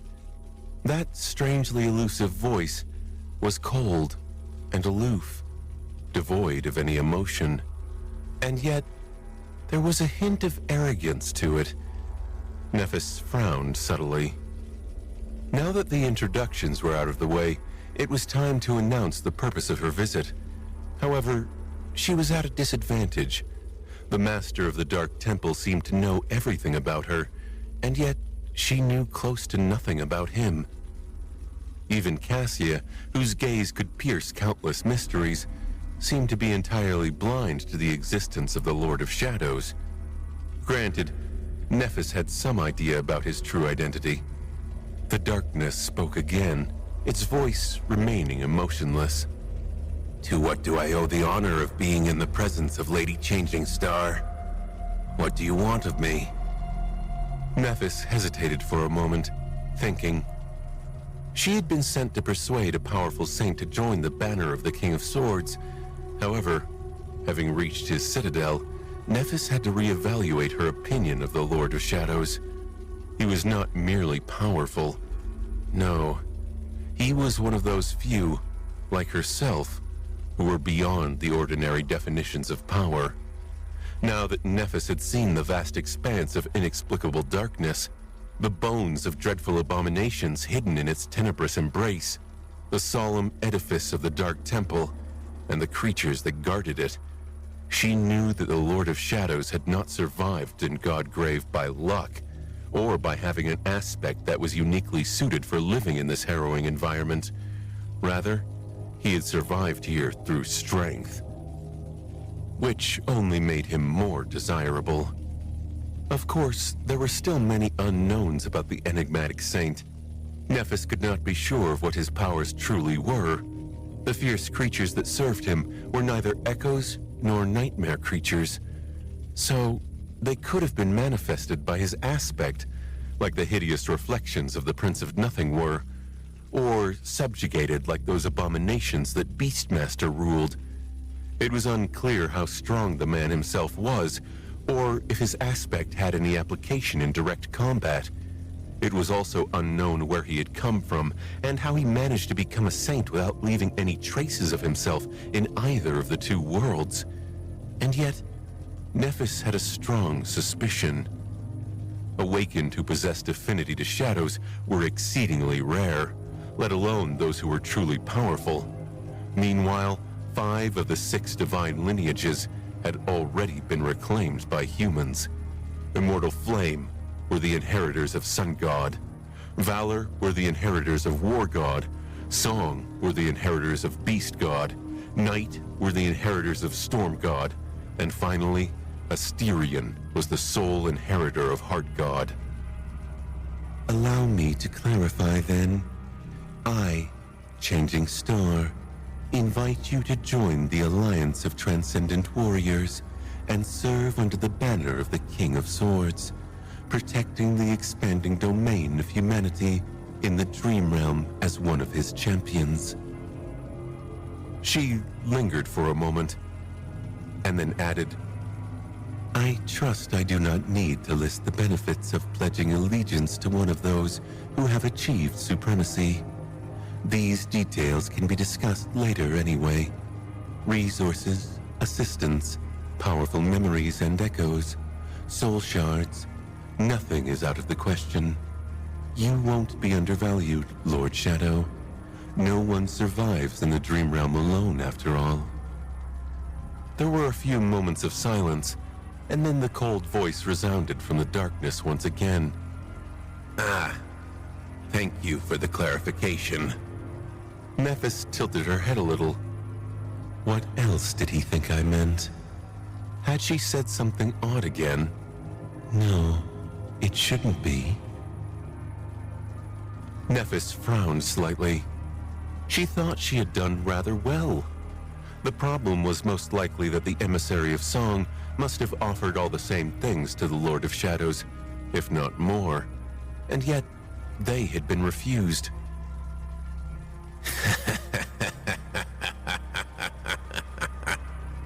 While she was contemplating, a cold laughter resounded in the dark temple, traveling across the great hall like wind. The firekeepers shivered, gripping their weapons tighter. A few moments later, Shadow's voice came from the darkness, finally showing a hint of emotion. Oh? So you want me to join forces with the great clan Valor for the benefit of humanity? I see you must be sincere then. Surely it has nothing to do with the impending war between the King of Swords and the Queen of Worms. Surely it is not because your side wants to use me as a weapon in that war. And surely you have no ambition to subjugate Godgrave with my help to gain control over the future battlefield. The master of the Dark Temple chuckled again, and, that said, his sinister voice growing even colder. You wouldn't be trying to deceive me, would you, Lady Changing Star?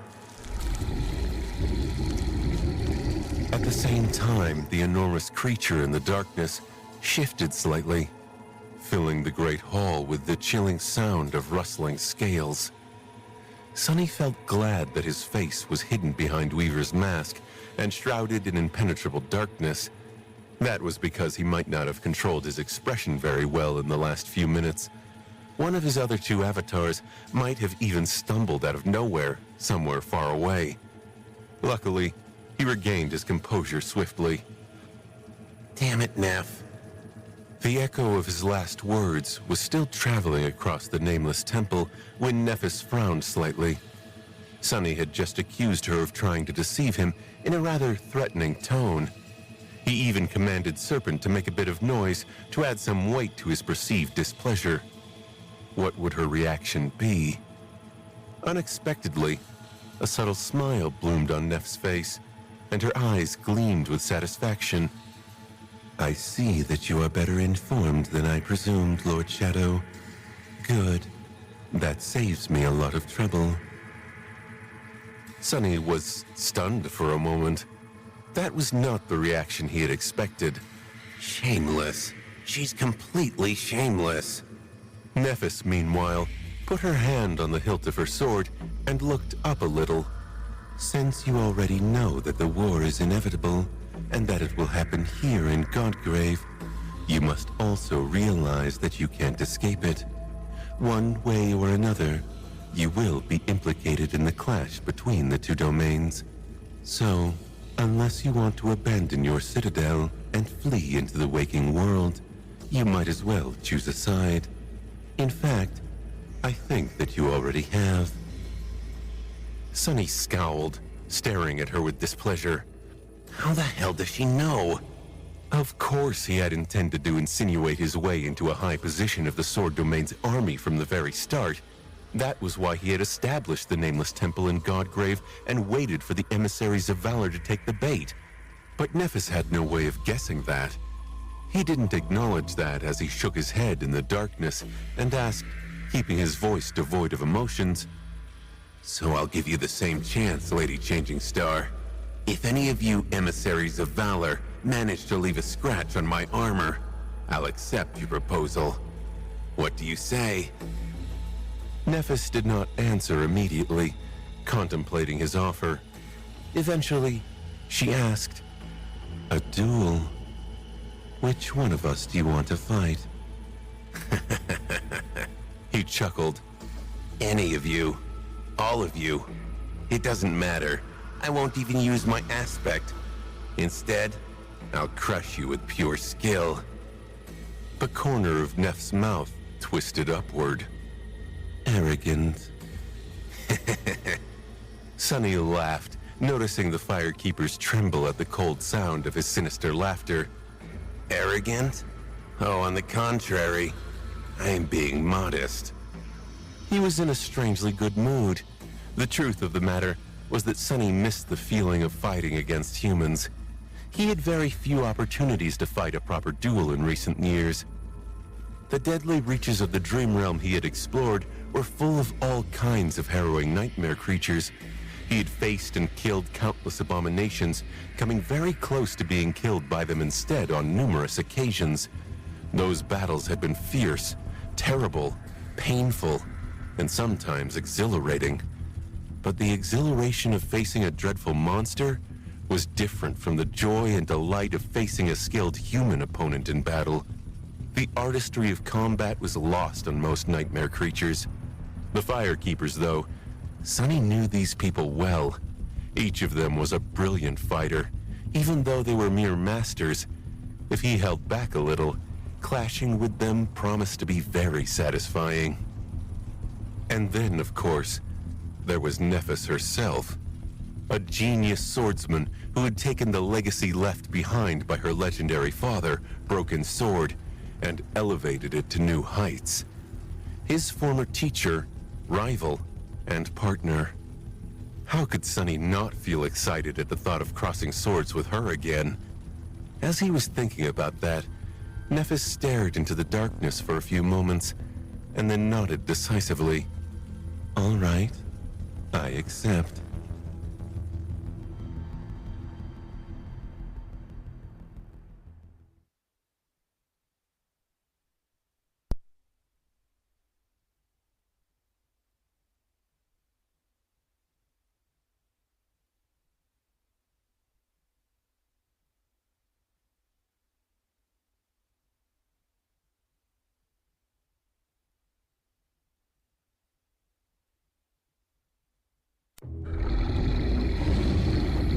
There was movement in the darkness.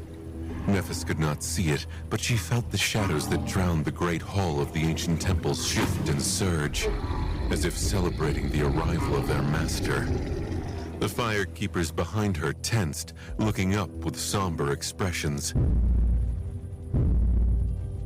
A heavy sound resounded, followed by another. It seemed that someone was descending from an unseen dais, the weight of their unhurried footsteps echoing in the lightless hall like an ill omen.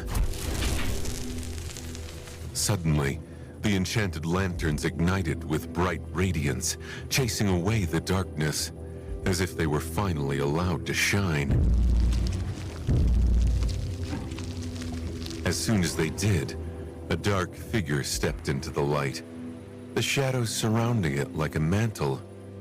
Even Nephis, who rarely felt fear, sensed a slight chill at the sight of the Lord of Shadows. She didn't quite know why. The man in front of her was as elusive as his voice. His figure was encased in fearsome onyx armor. Its polished surface glistened like black glass. His features were hidden behind a mask of a fierce demon, nothing but darkness dwelling in the narrow slits of its eyes, as if there was no human face behind the mask, and no human flesh beneath the intricate black armor. Just a formless shadow. Strangely enough, Nephis could not say how tall the man was exactly, but it felt as if he dwarfed everyone in the ancient temple, looking down at them with cold, malevolent arrogance. He was unarmed. Nephis studied the Lord of Shadows calmly. "Cassia." The blind seer answered after a moment of silence. Defeating the enemy was easy, but doing so while not receiving a single scratch on his armor was not. Of course, Sunny had no intention of winning to begin with. He just wanted to put on a good show and lose gracefully, thus laying the necessary groundwork for infiltrating the war machine of the sword domain. However, the person he needed to impress was Nephis, and now he had to deal with the firekeepers first to cross swords with her. Should I cheat? He considered the idea for a moment, then disregarded it. That would not be any fun. Sunny studied the 7 masters that surrounded him. Shim, Shakti, Kor, Sid, Gorn, Gantry, and Erlas. He knew them well. Shim, a young man wearing a shield and a spear, was the healer who led the cohort. Strangely enough, he was also the most skilled and lethal warrior among them. That was because, back on the Forgotten Shore, he had been one of Gemma's Pathfinders, an elite who had survived countless hunts in the Dark City. Gorn, Gantry, and Erlas had been among the hunters of the Bright Castle. Gorn was tall, immensely strong, and possessed an aspect that allowed him to manifest an additional pair of hands, preferring to use two great swords in battle. Gantry usually fought with a heavy battle axe and was able to sharpen his weapons with his aspect ability. Erlas was a skilled archer, capable of enhancing the resilience and stamina of his allies. Sid, a young woman with dirty blonde hair, had been a hunter in the outer settlement. The fact that she had survived there was a testament to her skill and tenacity, and her aspect greatly augmented her physical strength in short but devastating bursts. She was armed with a sword and shield.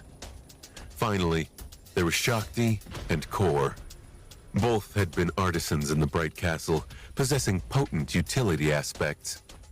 Shakti's had to do with plants, while Kor's had to do with carpentry. The former was a deadly archer as well, while the latter was a jack of all trades who usually guarded the rear of the cohort. All seven were elites, even among masters, and their ability to work together was second to none.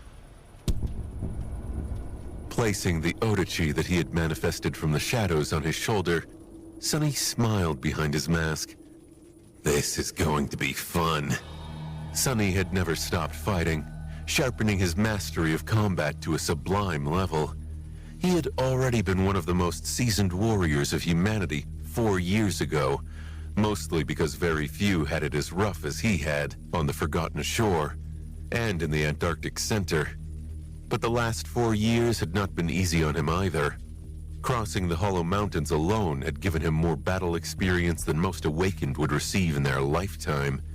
So now, he had a solid reason to be supremely confident in his ability. That said, there was a difference between fighting nightmare creatures and fighting humans. Sunny had mostly been doing the former recently, so the latter was a bit rusty. As the Firekeepers surrounded him, Sunny observed them silently. Now that they were masters, each possessed one additional aspect ability. Gorn not only had 4 arms, but also expanded in size, towering above the floor at almost 3 meters in height. Gantry seemed to have augmented his body, somehow making it more durable, more nimble, or simply more powerful. He was going to find out shortly. Erlas, meanwhile, was enhancing the physical state of each member of the cohort. His powers had mainly been focused on endurance and stamina before. What about now? Sid was bound to do something unpredictable as well. Shim, Shakti, and Kor all possessed non-combat aspects, so guessing their powers was of less importance. Still, they could be full of surprises. There were the memories the Firekeepers wielded to consider as well. Sunny felt a pang of regret for setting such strict restrictions on himself, but still, he was looking forward to it. A real clash of skill, cunning, and competence. He had missed it a lot. What are you waiting for? Before the echo of his cold voice had time to disappear, the Firekeepers attacked. The 2 archers opened the battle, instantly letting 2 arrows loose. They were showing decorum too, since it was a friendly duel. His opponents refrained from using truly destructive memories inside the Citadel. Sunny did not augment himself with any of his 3 shadows. Being a transcendent already gave him a great advantage as far as physical prowess and the intricacy of essence control went, so it was unnecessary. Shifting slightly, he dodged both arrows with minimum effort. One seemed to possess a homing enchantment, turning sharply to strike him in the back, but was tossed aside by the flat of the Black Odachi's blade. At that moment, the melee fighters of the Ascended cohort were already upon him. They coordinated their attacks seamlessly, using the arrow salvo to cover their advance. Perfect teamwork. Shim and Sid were the spearheads aimed at his chest and back. Gorn and Gantry, who wielded longer weapons and had wider reach, attacked from behind them at the same time. There was a ceiling to a numerical advantage, since space was limited, and only a few people could target a single opponent simultaneously. But by using this simple formation, the Firekeepers effortlessly increased that limit. There was no way for Sunny to block and deflect 4 attacks that came from different directions with a single sword.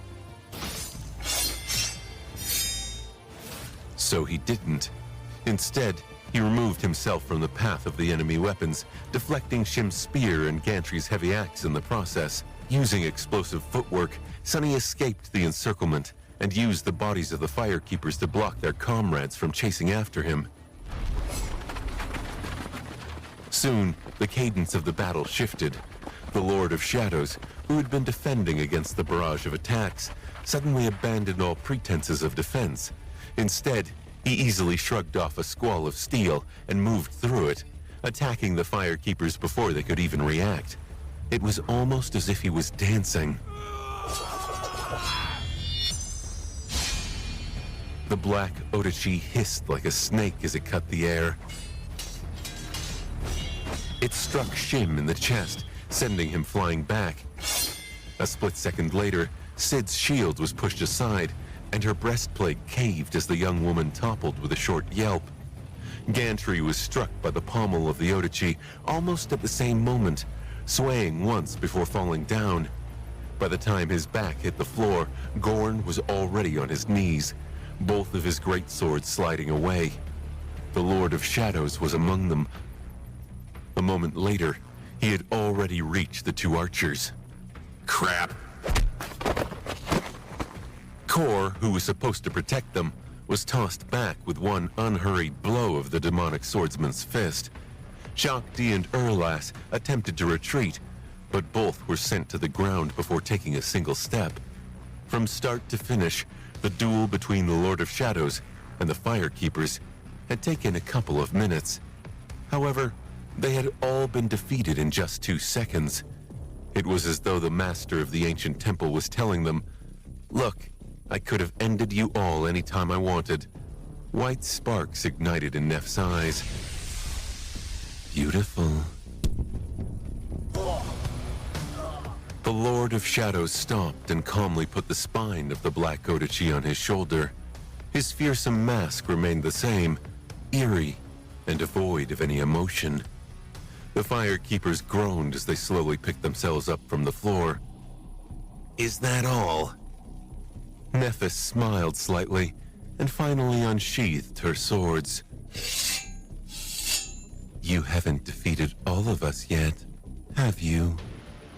He tilted his head a little, staring at her with arrogant indifference. Well, Nephis thought that those were his emotions. In truth, there was no way to know what was hiding behind that fearsome mask, if there was anything behind it at all. The Lord of Shadows slowly lowered his Odachi and gripped its hilt with both hands. "Stop wasting my time, then." Nephis took a step forward. That mask, why did it look so familiar?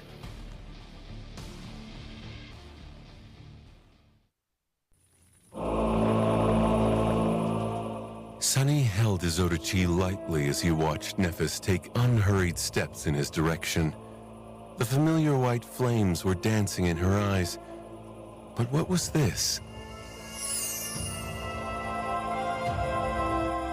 As she walked, the same sparks ignited in the eyes of the 7 Firekeepers. A moment later, their bodies shone with a soft white radiance, and the bruises and contusions left on them by his restrained blows disappeared without a trace. Expressions of gratitude and relief appeared on their faces, and at the same time, Neff's own face grew colder.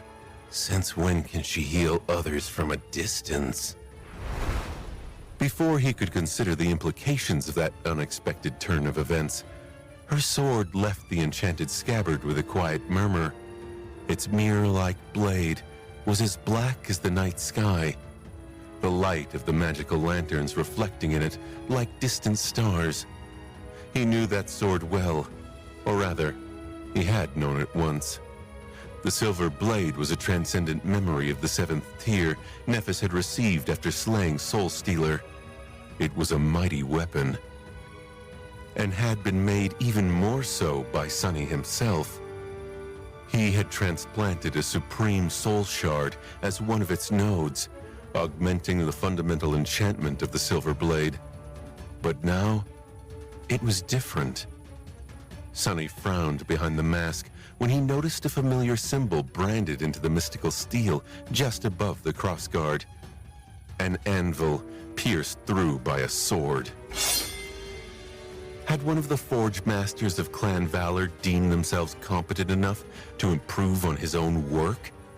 No, they wouldn't have been able to. That left only one person then. The King of Swords himself. That bastard. Who gave him the right to taint the gift I gave her with his dirty hands? Suddenly, Sunny felt displeased. And since he did, the shadows drowning the great hall of the Nameless Temple moved, overcome by the same displeasure. The Fire Keepers who had been retreating to give the two saints space to fight suddenly paled. Neffis sensed the change in the atmosphere too. What is the matter, Lord Shadow? Do you not wish to fight me? Sunny smiled darkly. I am a peaceful man. I hate fighting. Now, how do I lose without having Neffis realize that I threw the fight? There were two problems. First, Neffis was too good of a swordsman, so weaving any kind of pretense in front of her was not easy. And secondly, Sunny was having too much fun. He didn't want their fight to end so quickly. Shall we see if we can make it more interesting then? Grinning behind the mask, Sunny suddenly shifted his weight and switched to an entirely new technique. The battle style of Clan Valor was sharp, domineering, and fatal. But this new technique was flowing, unpredictable, and supremely adaptable. It was the battle style taught to Neffis by her family, and then by Neffis to him. There, finally. The mask of indifference that she wore finally cracked a little, and he could feel her blade waver for a split second. That split second was all that Sunny needed. Breaking through Neff's defense, he delivered a swift strike, and yet, no matter how swift his attack was, she still managed to compose herself and evade it by disengaging. Neffis took a step back, and the tip of the black Odachi hissed angrily past her breastplate, separated from the polished white steel by no more than a centimeter. She lingered for a moment. Who taught you that style? Her voice was even, but Sunny knew Neffis well enough to recognize a somber undertone within it. He pulled his Odachi back and answered in an even tone. Nobody. With that, Sunny lunged forward once again. What was a battle style? Depending on the practitioner, the answer varied. At the lowest level, a battle style was nothing more than a comprehensive collection of movements and steps aimed at giving the practitioner sufficient competence to engage in battle. A set of practices meant to encompass all possible combat situations and arm the warrior with tools to solve them. There were countless battle styles, some taught to groups of people, others formed from the personal habits and quirks of talented combatants. Some styles emphasized strength and strived to overpower the opponent. Some emphasized speed and precision. Some emphasized solid defense and waiting for a perfect moment to counterattack. There were solid battle styles created with deep insight, and poor battle styles that were concocted without a real understanding of the fundamental laws of combat. But that was only the most shallow layer of a true battle art. A person could practice a battle style without truly understanding its essence, but they would never be able to master it. At a higher level, a battle style was not only a set of movements, but also a formative philosophy. It concerned not only the body, but also the mind. A person who truly mastered a style had to possess a certain level of insight into the governing laws of combat, knowing why each of the elements had been created and what its purpose was. They were not beholden to a predetermined repertoire of actions. Instead, they could freely improvise an actionable response to each situation. If all movements could be improvised, then what was the difference between the various battle styles? It was their philosophy, the school of thought and the dominant intent, a unifying principle that guided the shape and direction of these improvised moves. Therefore, even among those practitioners who had mastered both the body and the mind, there were still those who fought with domineering strength, swift precision, patient caution, or any other type of guiding intent. These were the true masters of combat. Sonny had become one of them, and one of the absolute best among them, a long time ago. But now that he was a saint, a whole new horizon had opened up before him. He thought that he might have glimpsed what the next level of mastery was. Saints did not exist in and of themselves. As sovereign beings, their souls were vaster than their bodies, coming into contact with the world and the underlying laws governing it. Some parts of the world welcomed them, while others repelled them. That was why transcendent beings were able to absorb the spirit essence of the world, as long as they were in their element. For Sonny, that element was shadow. For someone like St. Tyrus, it was the sky, or perhaps storm clouds. For someone like Nephis, he couldn't guess. It might have been light or flame, or something more esoteric, like inspiring longing in the souls of other beings. Therefore, he guessed that what came after the body, the mind, and the souls was the world. Incorporating the world itself into one's battle art would probably make it a supreme battle art.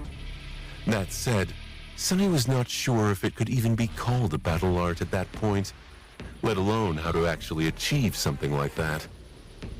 In any case, he was voraciously curious to witness and experience the battle styles of other transcendent warriors, to learn from them, and maybe even gain more understanding about the path to supremacy, which was why fighting Nephis was a boon to him.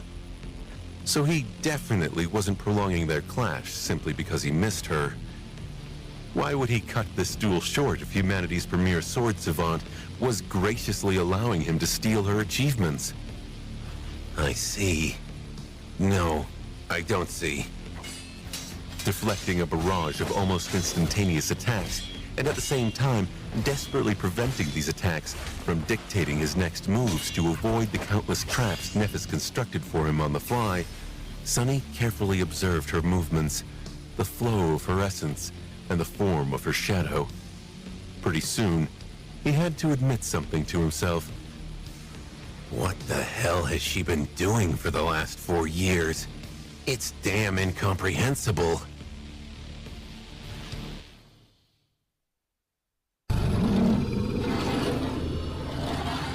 Sliding across the marble floor as he was being pushed back by a merciless onslaught of unhurried but lethal attacks, Sonny was carefully observing Neff's movements. Why can't I make sense of it? He shifted his weight, deflected the silver blade to the side, and used the long hilt of the Odachi as a lever to spin its blade at an inconceivable speed. Nephis easily parried it with the crossguard of her sword, but Sonny was already transitioning from a downward slash into a rising stab. Every movement flowed into another, forming a torrent of deadly steel. How strange. Nephis was the first person Sonny had ever shadowed.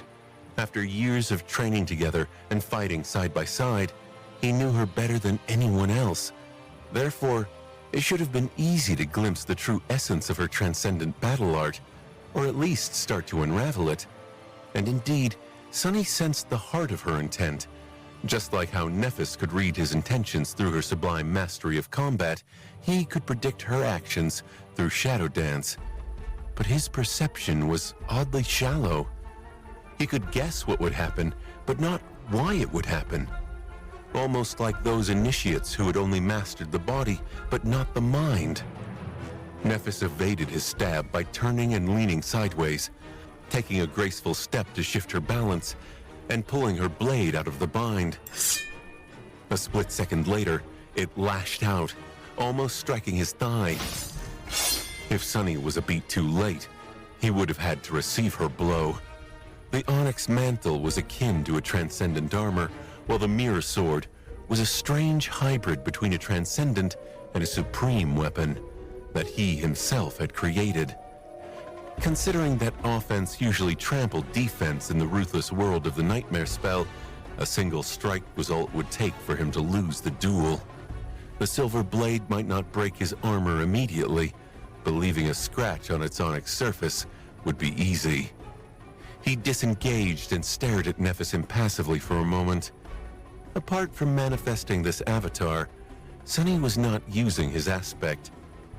She had not promised to do the same, technically, but was still following suit.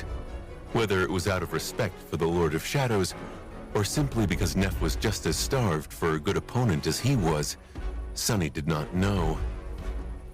At first, including his soul in the movements of his body was a conscious process, and one that demanded an inconceivable amount of concentration at that.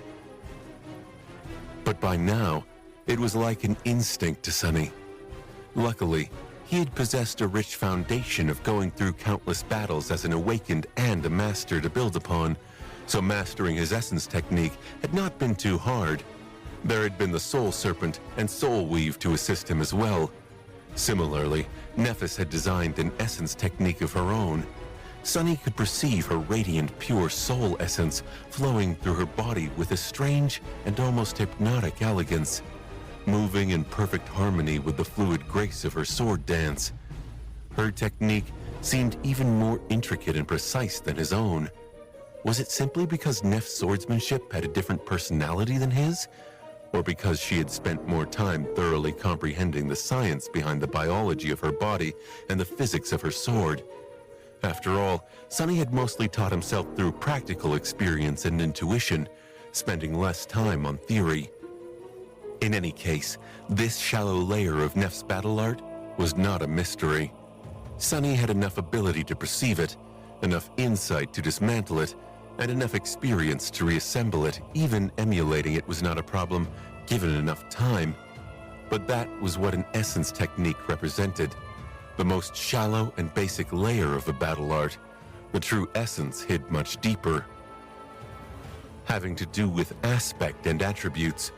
That was what Sunny had to deduce in order to remove the strange interference that prevented him from comprehending Neph's elevated battle style.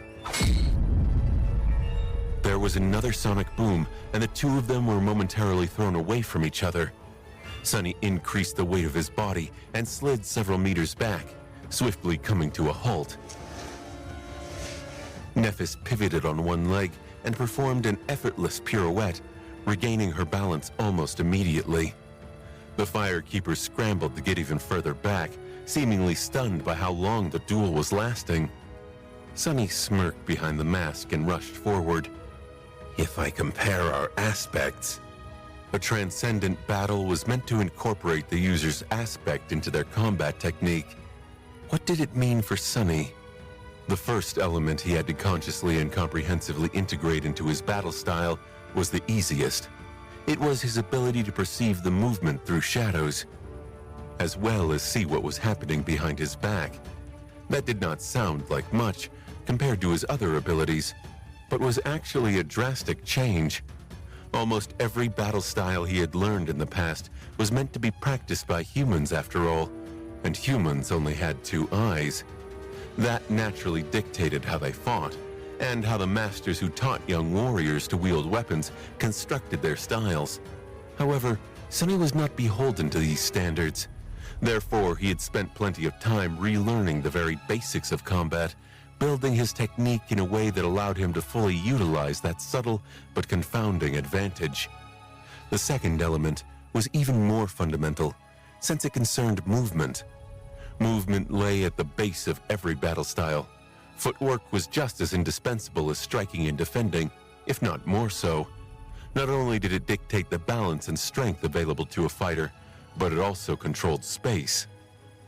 Advancing and retreating, evading and pressing the opponent, both offense and defense relied on controlling space. Sunny was not beholden to space either, because he was supremely mobile due to Shadow Step. That was perhaps his greatest advantage in battle, and therefore he meticulously altered his way of thinking about space in accordance with this advantage, practically rebuilding his battle style around it. The third element was group battle. It was a strange matter, considering that Sunny was both an individual and possessed multiple bodies. Back on the Forgotten Shore, he and Nephis had been able to slay carapace scavengers by acting together. One served as bait, another delivered a fatal blow from behind. That simple manner of teamwork illustrated perfectly why the boon of fighting in a group was not additive, but instead multiplicative. The sum was greater than its parts, and Sunny alone had 7 parts. So he had trained himself relentlessly to fight with controlling many bodies at the same time, learning how to efficiently use group tactics without anyone's help. The fourth element had to do with blood weave and bone weave. Most living things were hard to kill unless you aimed at their vital points, and due to these 2 attributes, Sunny lacked several vulnerabilities that most humans possessed.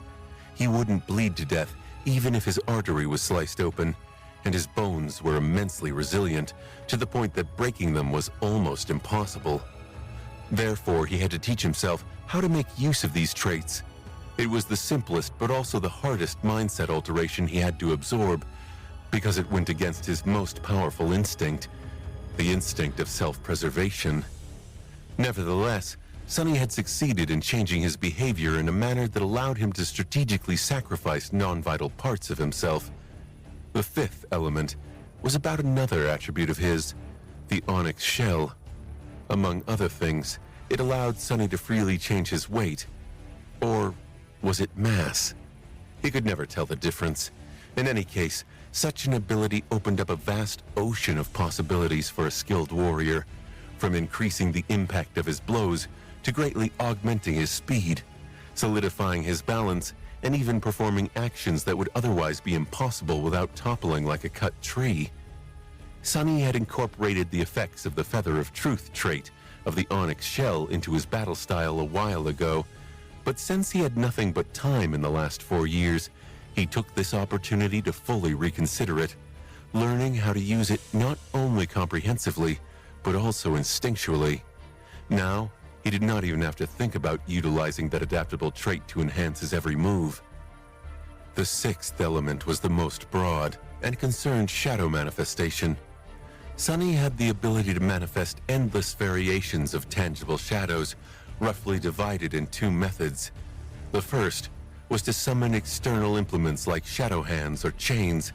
This method was destructive, but lost too much of its potency in battles against truly powerful opponents. As such, it was best used against large groups of weaker foes, or for pure utility. The second method was to alter the shape of his body, with manifested shadows, from summoning additional limbs to building towering shadow shells. The shape of the shells Sunny could create was theoretically endless, so it was hard to pinpoint exactly how he was supposed to incorporate this method into his battle art. However, in practice, his repertoire of shells was currently limited. Since Sunny did not possess a true name anymore, there was nothing to anchor himself, and therefore, assuming the shapes of alien creatures was extremely dangerous. Unless he wished to lose himself entirely. So, he only used a handful of shells. In exchange, these shells had been perfected by him to a stellar degree. Currently, he was only translating his battle art to each of these shells, And finally, there was the seventh element. Or rather, there wasn't. Sunny did not know what the last element of his transcendent battle art would be, but suspected that once he mastered it, his technique would become a supreme battle art. Wishful thinking. Not unsolvable, but definitely frightening. Yes, she had to have rebuilt her battle style around that dreadful ability of hers, disregarding the torturous curse of her flaw. There was another element Sunny had to consider, though. Neff's aspect legacy. The tree with 7 branches, each bearing fruits of knowledge. She had mastered one, knowledge of fire, in Twilight. Had she mastered others after that? Was there a way to incorporate the sorcery of names into a battle art? He defended against her increasingly violent assault, contemplating. But even after coming up with all these guesses, Sunny simply couldn't comprehend her battle art. It was just too strange, making no sense, as if something was interfering with his ability to understand it. Stumped, he remembered the first time he had tried to shadow Neffis, long before he even knew what it meant to shadow someone. It had happened on the Forgotten Shore, when they were traveling toward the Hollow Mountains. Back then, Neffis and Castor were sparring with each other, and Sunny sent his shadow to observe her. That was how he had received a revelation that resulted in Shadow Dance to begin with. Ironically, Neffis had not even used her most precious battle style in the spar against Castor. Since she knew that he had been sent to kill her, she guarded her true skill against him, showing a different and less lethal technique instead. Sunny's eyes suddenly widened slightly behind the mask. No way. But at that moment, he finally understood why he was having so much trouble. In hindsight, it was pretty obvious why he couldn't peer into the secrets of Neff's transcendent battle art. It was because she wasn't showing it to begin with. Instead, she was deceiving everyone with a lesser fabricated version of it. Was it for his benefit? No, not likely. She was probably fooling the entirety of Valor with this splendid performance. After all, despite being one of the most renowned champions of the great clan Valor, she was ultimately its most insidious enemy. Sunny suppressed a grin. As expected. My curiosity is thoroughly satisfied. Neffis was not using her aspect, and on top of that, she had created a whole fake transcendent battle art to deceive her enemies. Therefore, trying to learn its secrets was of no real benefit to Sunny. He felt his Odachi slowly coming undone and sighed. Shall we end this duel then?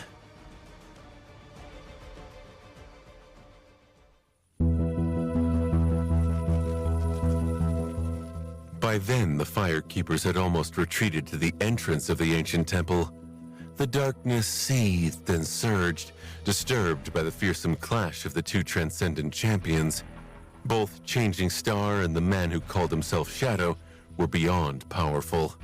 A saint was like a natural disaster, and even though neither of them had called upon the dreadful power of their aspects, the devastating physical might of two transcendent warriors was more than enough to obliterate their surroundings, reshape the landscape, and instill terror in the hearts of countless people.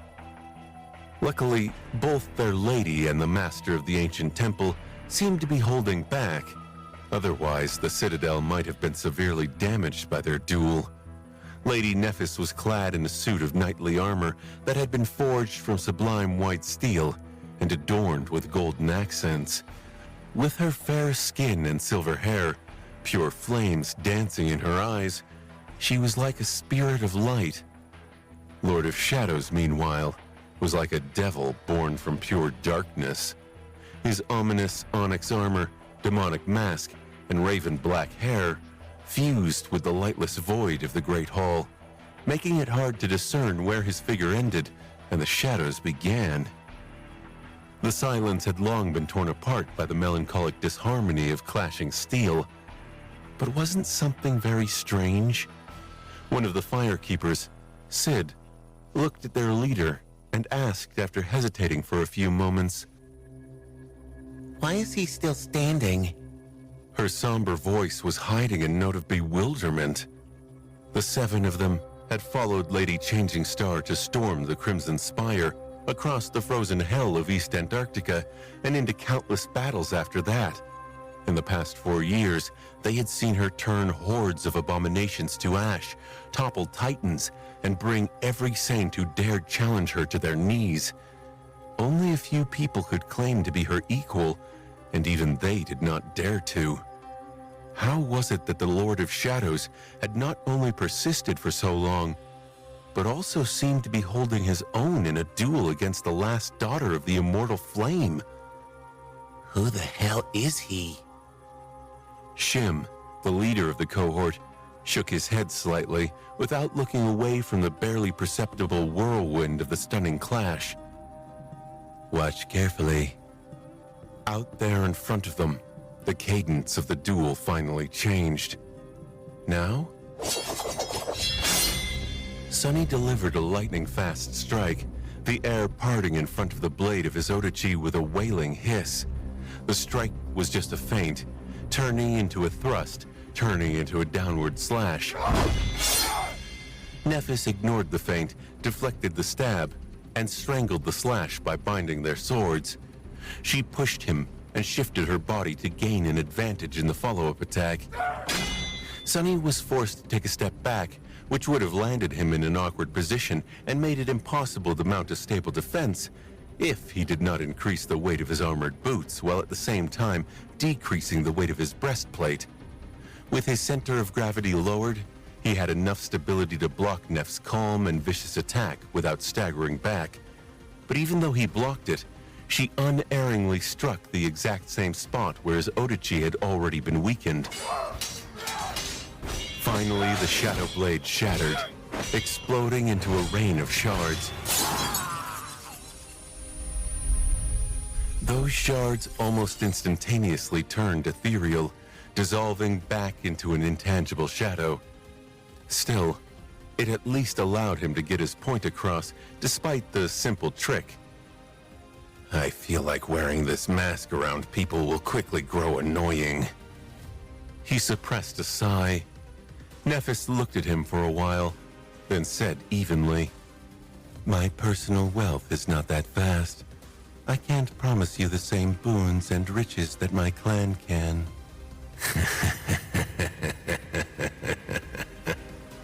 Sunny chuckled. Considering the kind of atmosphere he had created, his laughter sounded sinister, even without him trying. When he responded, his voice was as cold as frost. I don't desire riches, resources, assistance, powerful memories and echoes, soul shards. Why should I want to get them from Clan Valor? I don't lack anything. If there's something I want, I can go and take it myself. Nephis frowned slightly. So, what is it that you want from me, Lord Shadow? Sunny turned away again. It's simple, really. He took a step into the darkness and added indifferently, All I want is for you to owe me a favor, Changing Star. One day, when I come calling, help me out with what I ask. It was an offer heavy with meaning. The concept of debt was somewhat sacred among the nobility of the Awakened Society, especially to people who strive to follow quaint ideals like honor and virtue. Being owed by someone like Nephis might have been more precious than a mountain of soul shards, especially because Sunny had not indicated what kind of help he might want to receive. She studied his back for a few moments and eventually nodded. That is acceptable. Sunny entered the darkness and looked up at his marble throne. Hidden from sight, he sighed deeply, then smiled. Then it concludes our deal. And just like that, a tentative alliance between a mysterious saint residing in Godgrave and a princess of the Sword Domain was forged. The Lord of Shadows did not seem in the mood to talk after the conclusion of the duel. Maybe he was dissatisfied with its result, or maybe he had simply strained himself too much in order to withstand the torrent of steel unleashed by Nephis and needed to rest. With how mysterious the reclusive saint was, it was impossible to tell what was on his mind. In any case, shortly after he had disappeared into the darkness, the beautiful onyx devil moved once again, inviting them to leave and make a camp outside the temple. The territory and the ancient citadel seemed safe enough, with all the nightmare creatures having been eradicated by Shadow and his servants, so the firekeepers did not mind resting outside. There was no trust between them and the master of the temple yet anyway. They would have felt uncomfortable resting under his roof, surrounded by powerful creatures. A transcendent devil, a transcendent terror, a supreme devil, and gods knew what else. That power was enough to give a stronger force pause. So they made camp a dozen or so meters away from the great dark edifice of the citadel, among the bones of slain nightmare creatures.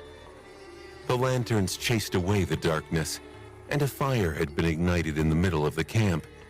Various storage memories were summoned, containing food and beverages. They even raised several tents, hoping to enjoy a bit of peaceful sleep. After experiencing 2 weeks of pure hell, the firekeepers could finally rest and relax a little. Of course, they did not lower their guard completely, still wearing their armor and keeping watch in shifts. Nephis sat in front of the fire, watching it dance with a thoughtful expression. The Lord of Shadows. There were too many mysteries about him. That mask, for example. By now, Nephis remembered where she had seen it. Ananka had worn a mask almost identical to the one worn by Shadow. It was a symbol of the priests of the nightmare spell. So, was Shadow one such priest as well? Or at least considered himself to be one? Or had he simply slain a follower of Weaver in one of his nightmares and received the mask as a reward? In fact, Nephis had seen the depiction of Weaver's mask long before meeting Ananka. It was drawn on the wall of the Ebony Tower, where the Demon of Destiny had left a map of strongholds built by his siblings in various realms. The mask, representing Weaver, was placed north of the Hollow Mountains, above all 6 strongholds, almost as if looking at them from afar. But it did not mean that Weaver's stronghold was hidden somewhere on the Forgotten Shore, or even further north. It simply meant that no one had any idea where Weaver's stronghold was, or if the transient daemon even had one. So, Nether had drawn it outside the map. And then, there was the second battle style he had shown. Obviously a message to her, or a provocation. Her father's style. Nephis hugged her knees, calmly looking into the fire. Feeling the shift in her mood, the fire surged and swirled. How was it possible? As far as she knew, there were only 2 people in the world who had been taught that style. She had been taught by her family, and Cassia was taught by her. There were no others. Or were there? Had her father had a pupil that she didn't know about? Was Lord Shadow that pupil? Or a disciple of that pupil? She wanted to know. She wanted to ask. Her father had perished when Nephis was 4, so she did not have a lot of memories of him. Most of what she knew about Broken Sword was from listening to her grandmother, who talked about her son-in-law often. The rest was from the legends that he had left in the world before dying an untimely death. She sighed. There was little sincerity in the world. Knowledge was power, and people guarded their power fervently. Usually, one had to be prepared to pay a price if they wanted to receive an answer. Secrets were not revealed easily. She was already indebted to Lord Shadow. He seemed like an unfriendly sort, and would definitely not part with information lightly. In fact, he had probably chosen to use that style for the exact purpose of enticing her into deepening her debt. Devious. Who was that man? So strong, so devious, and having enough resources to disregard the riches of Clan Valor. As she considered that, the ground suddenly trembled.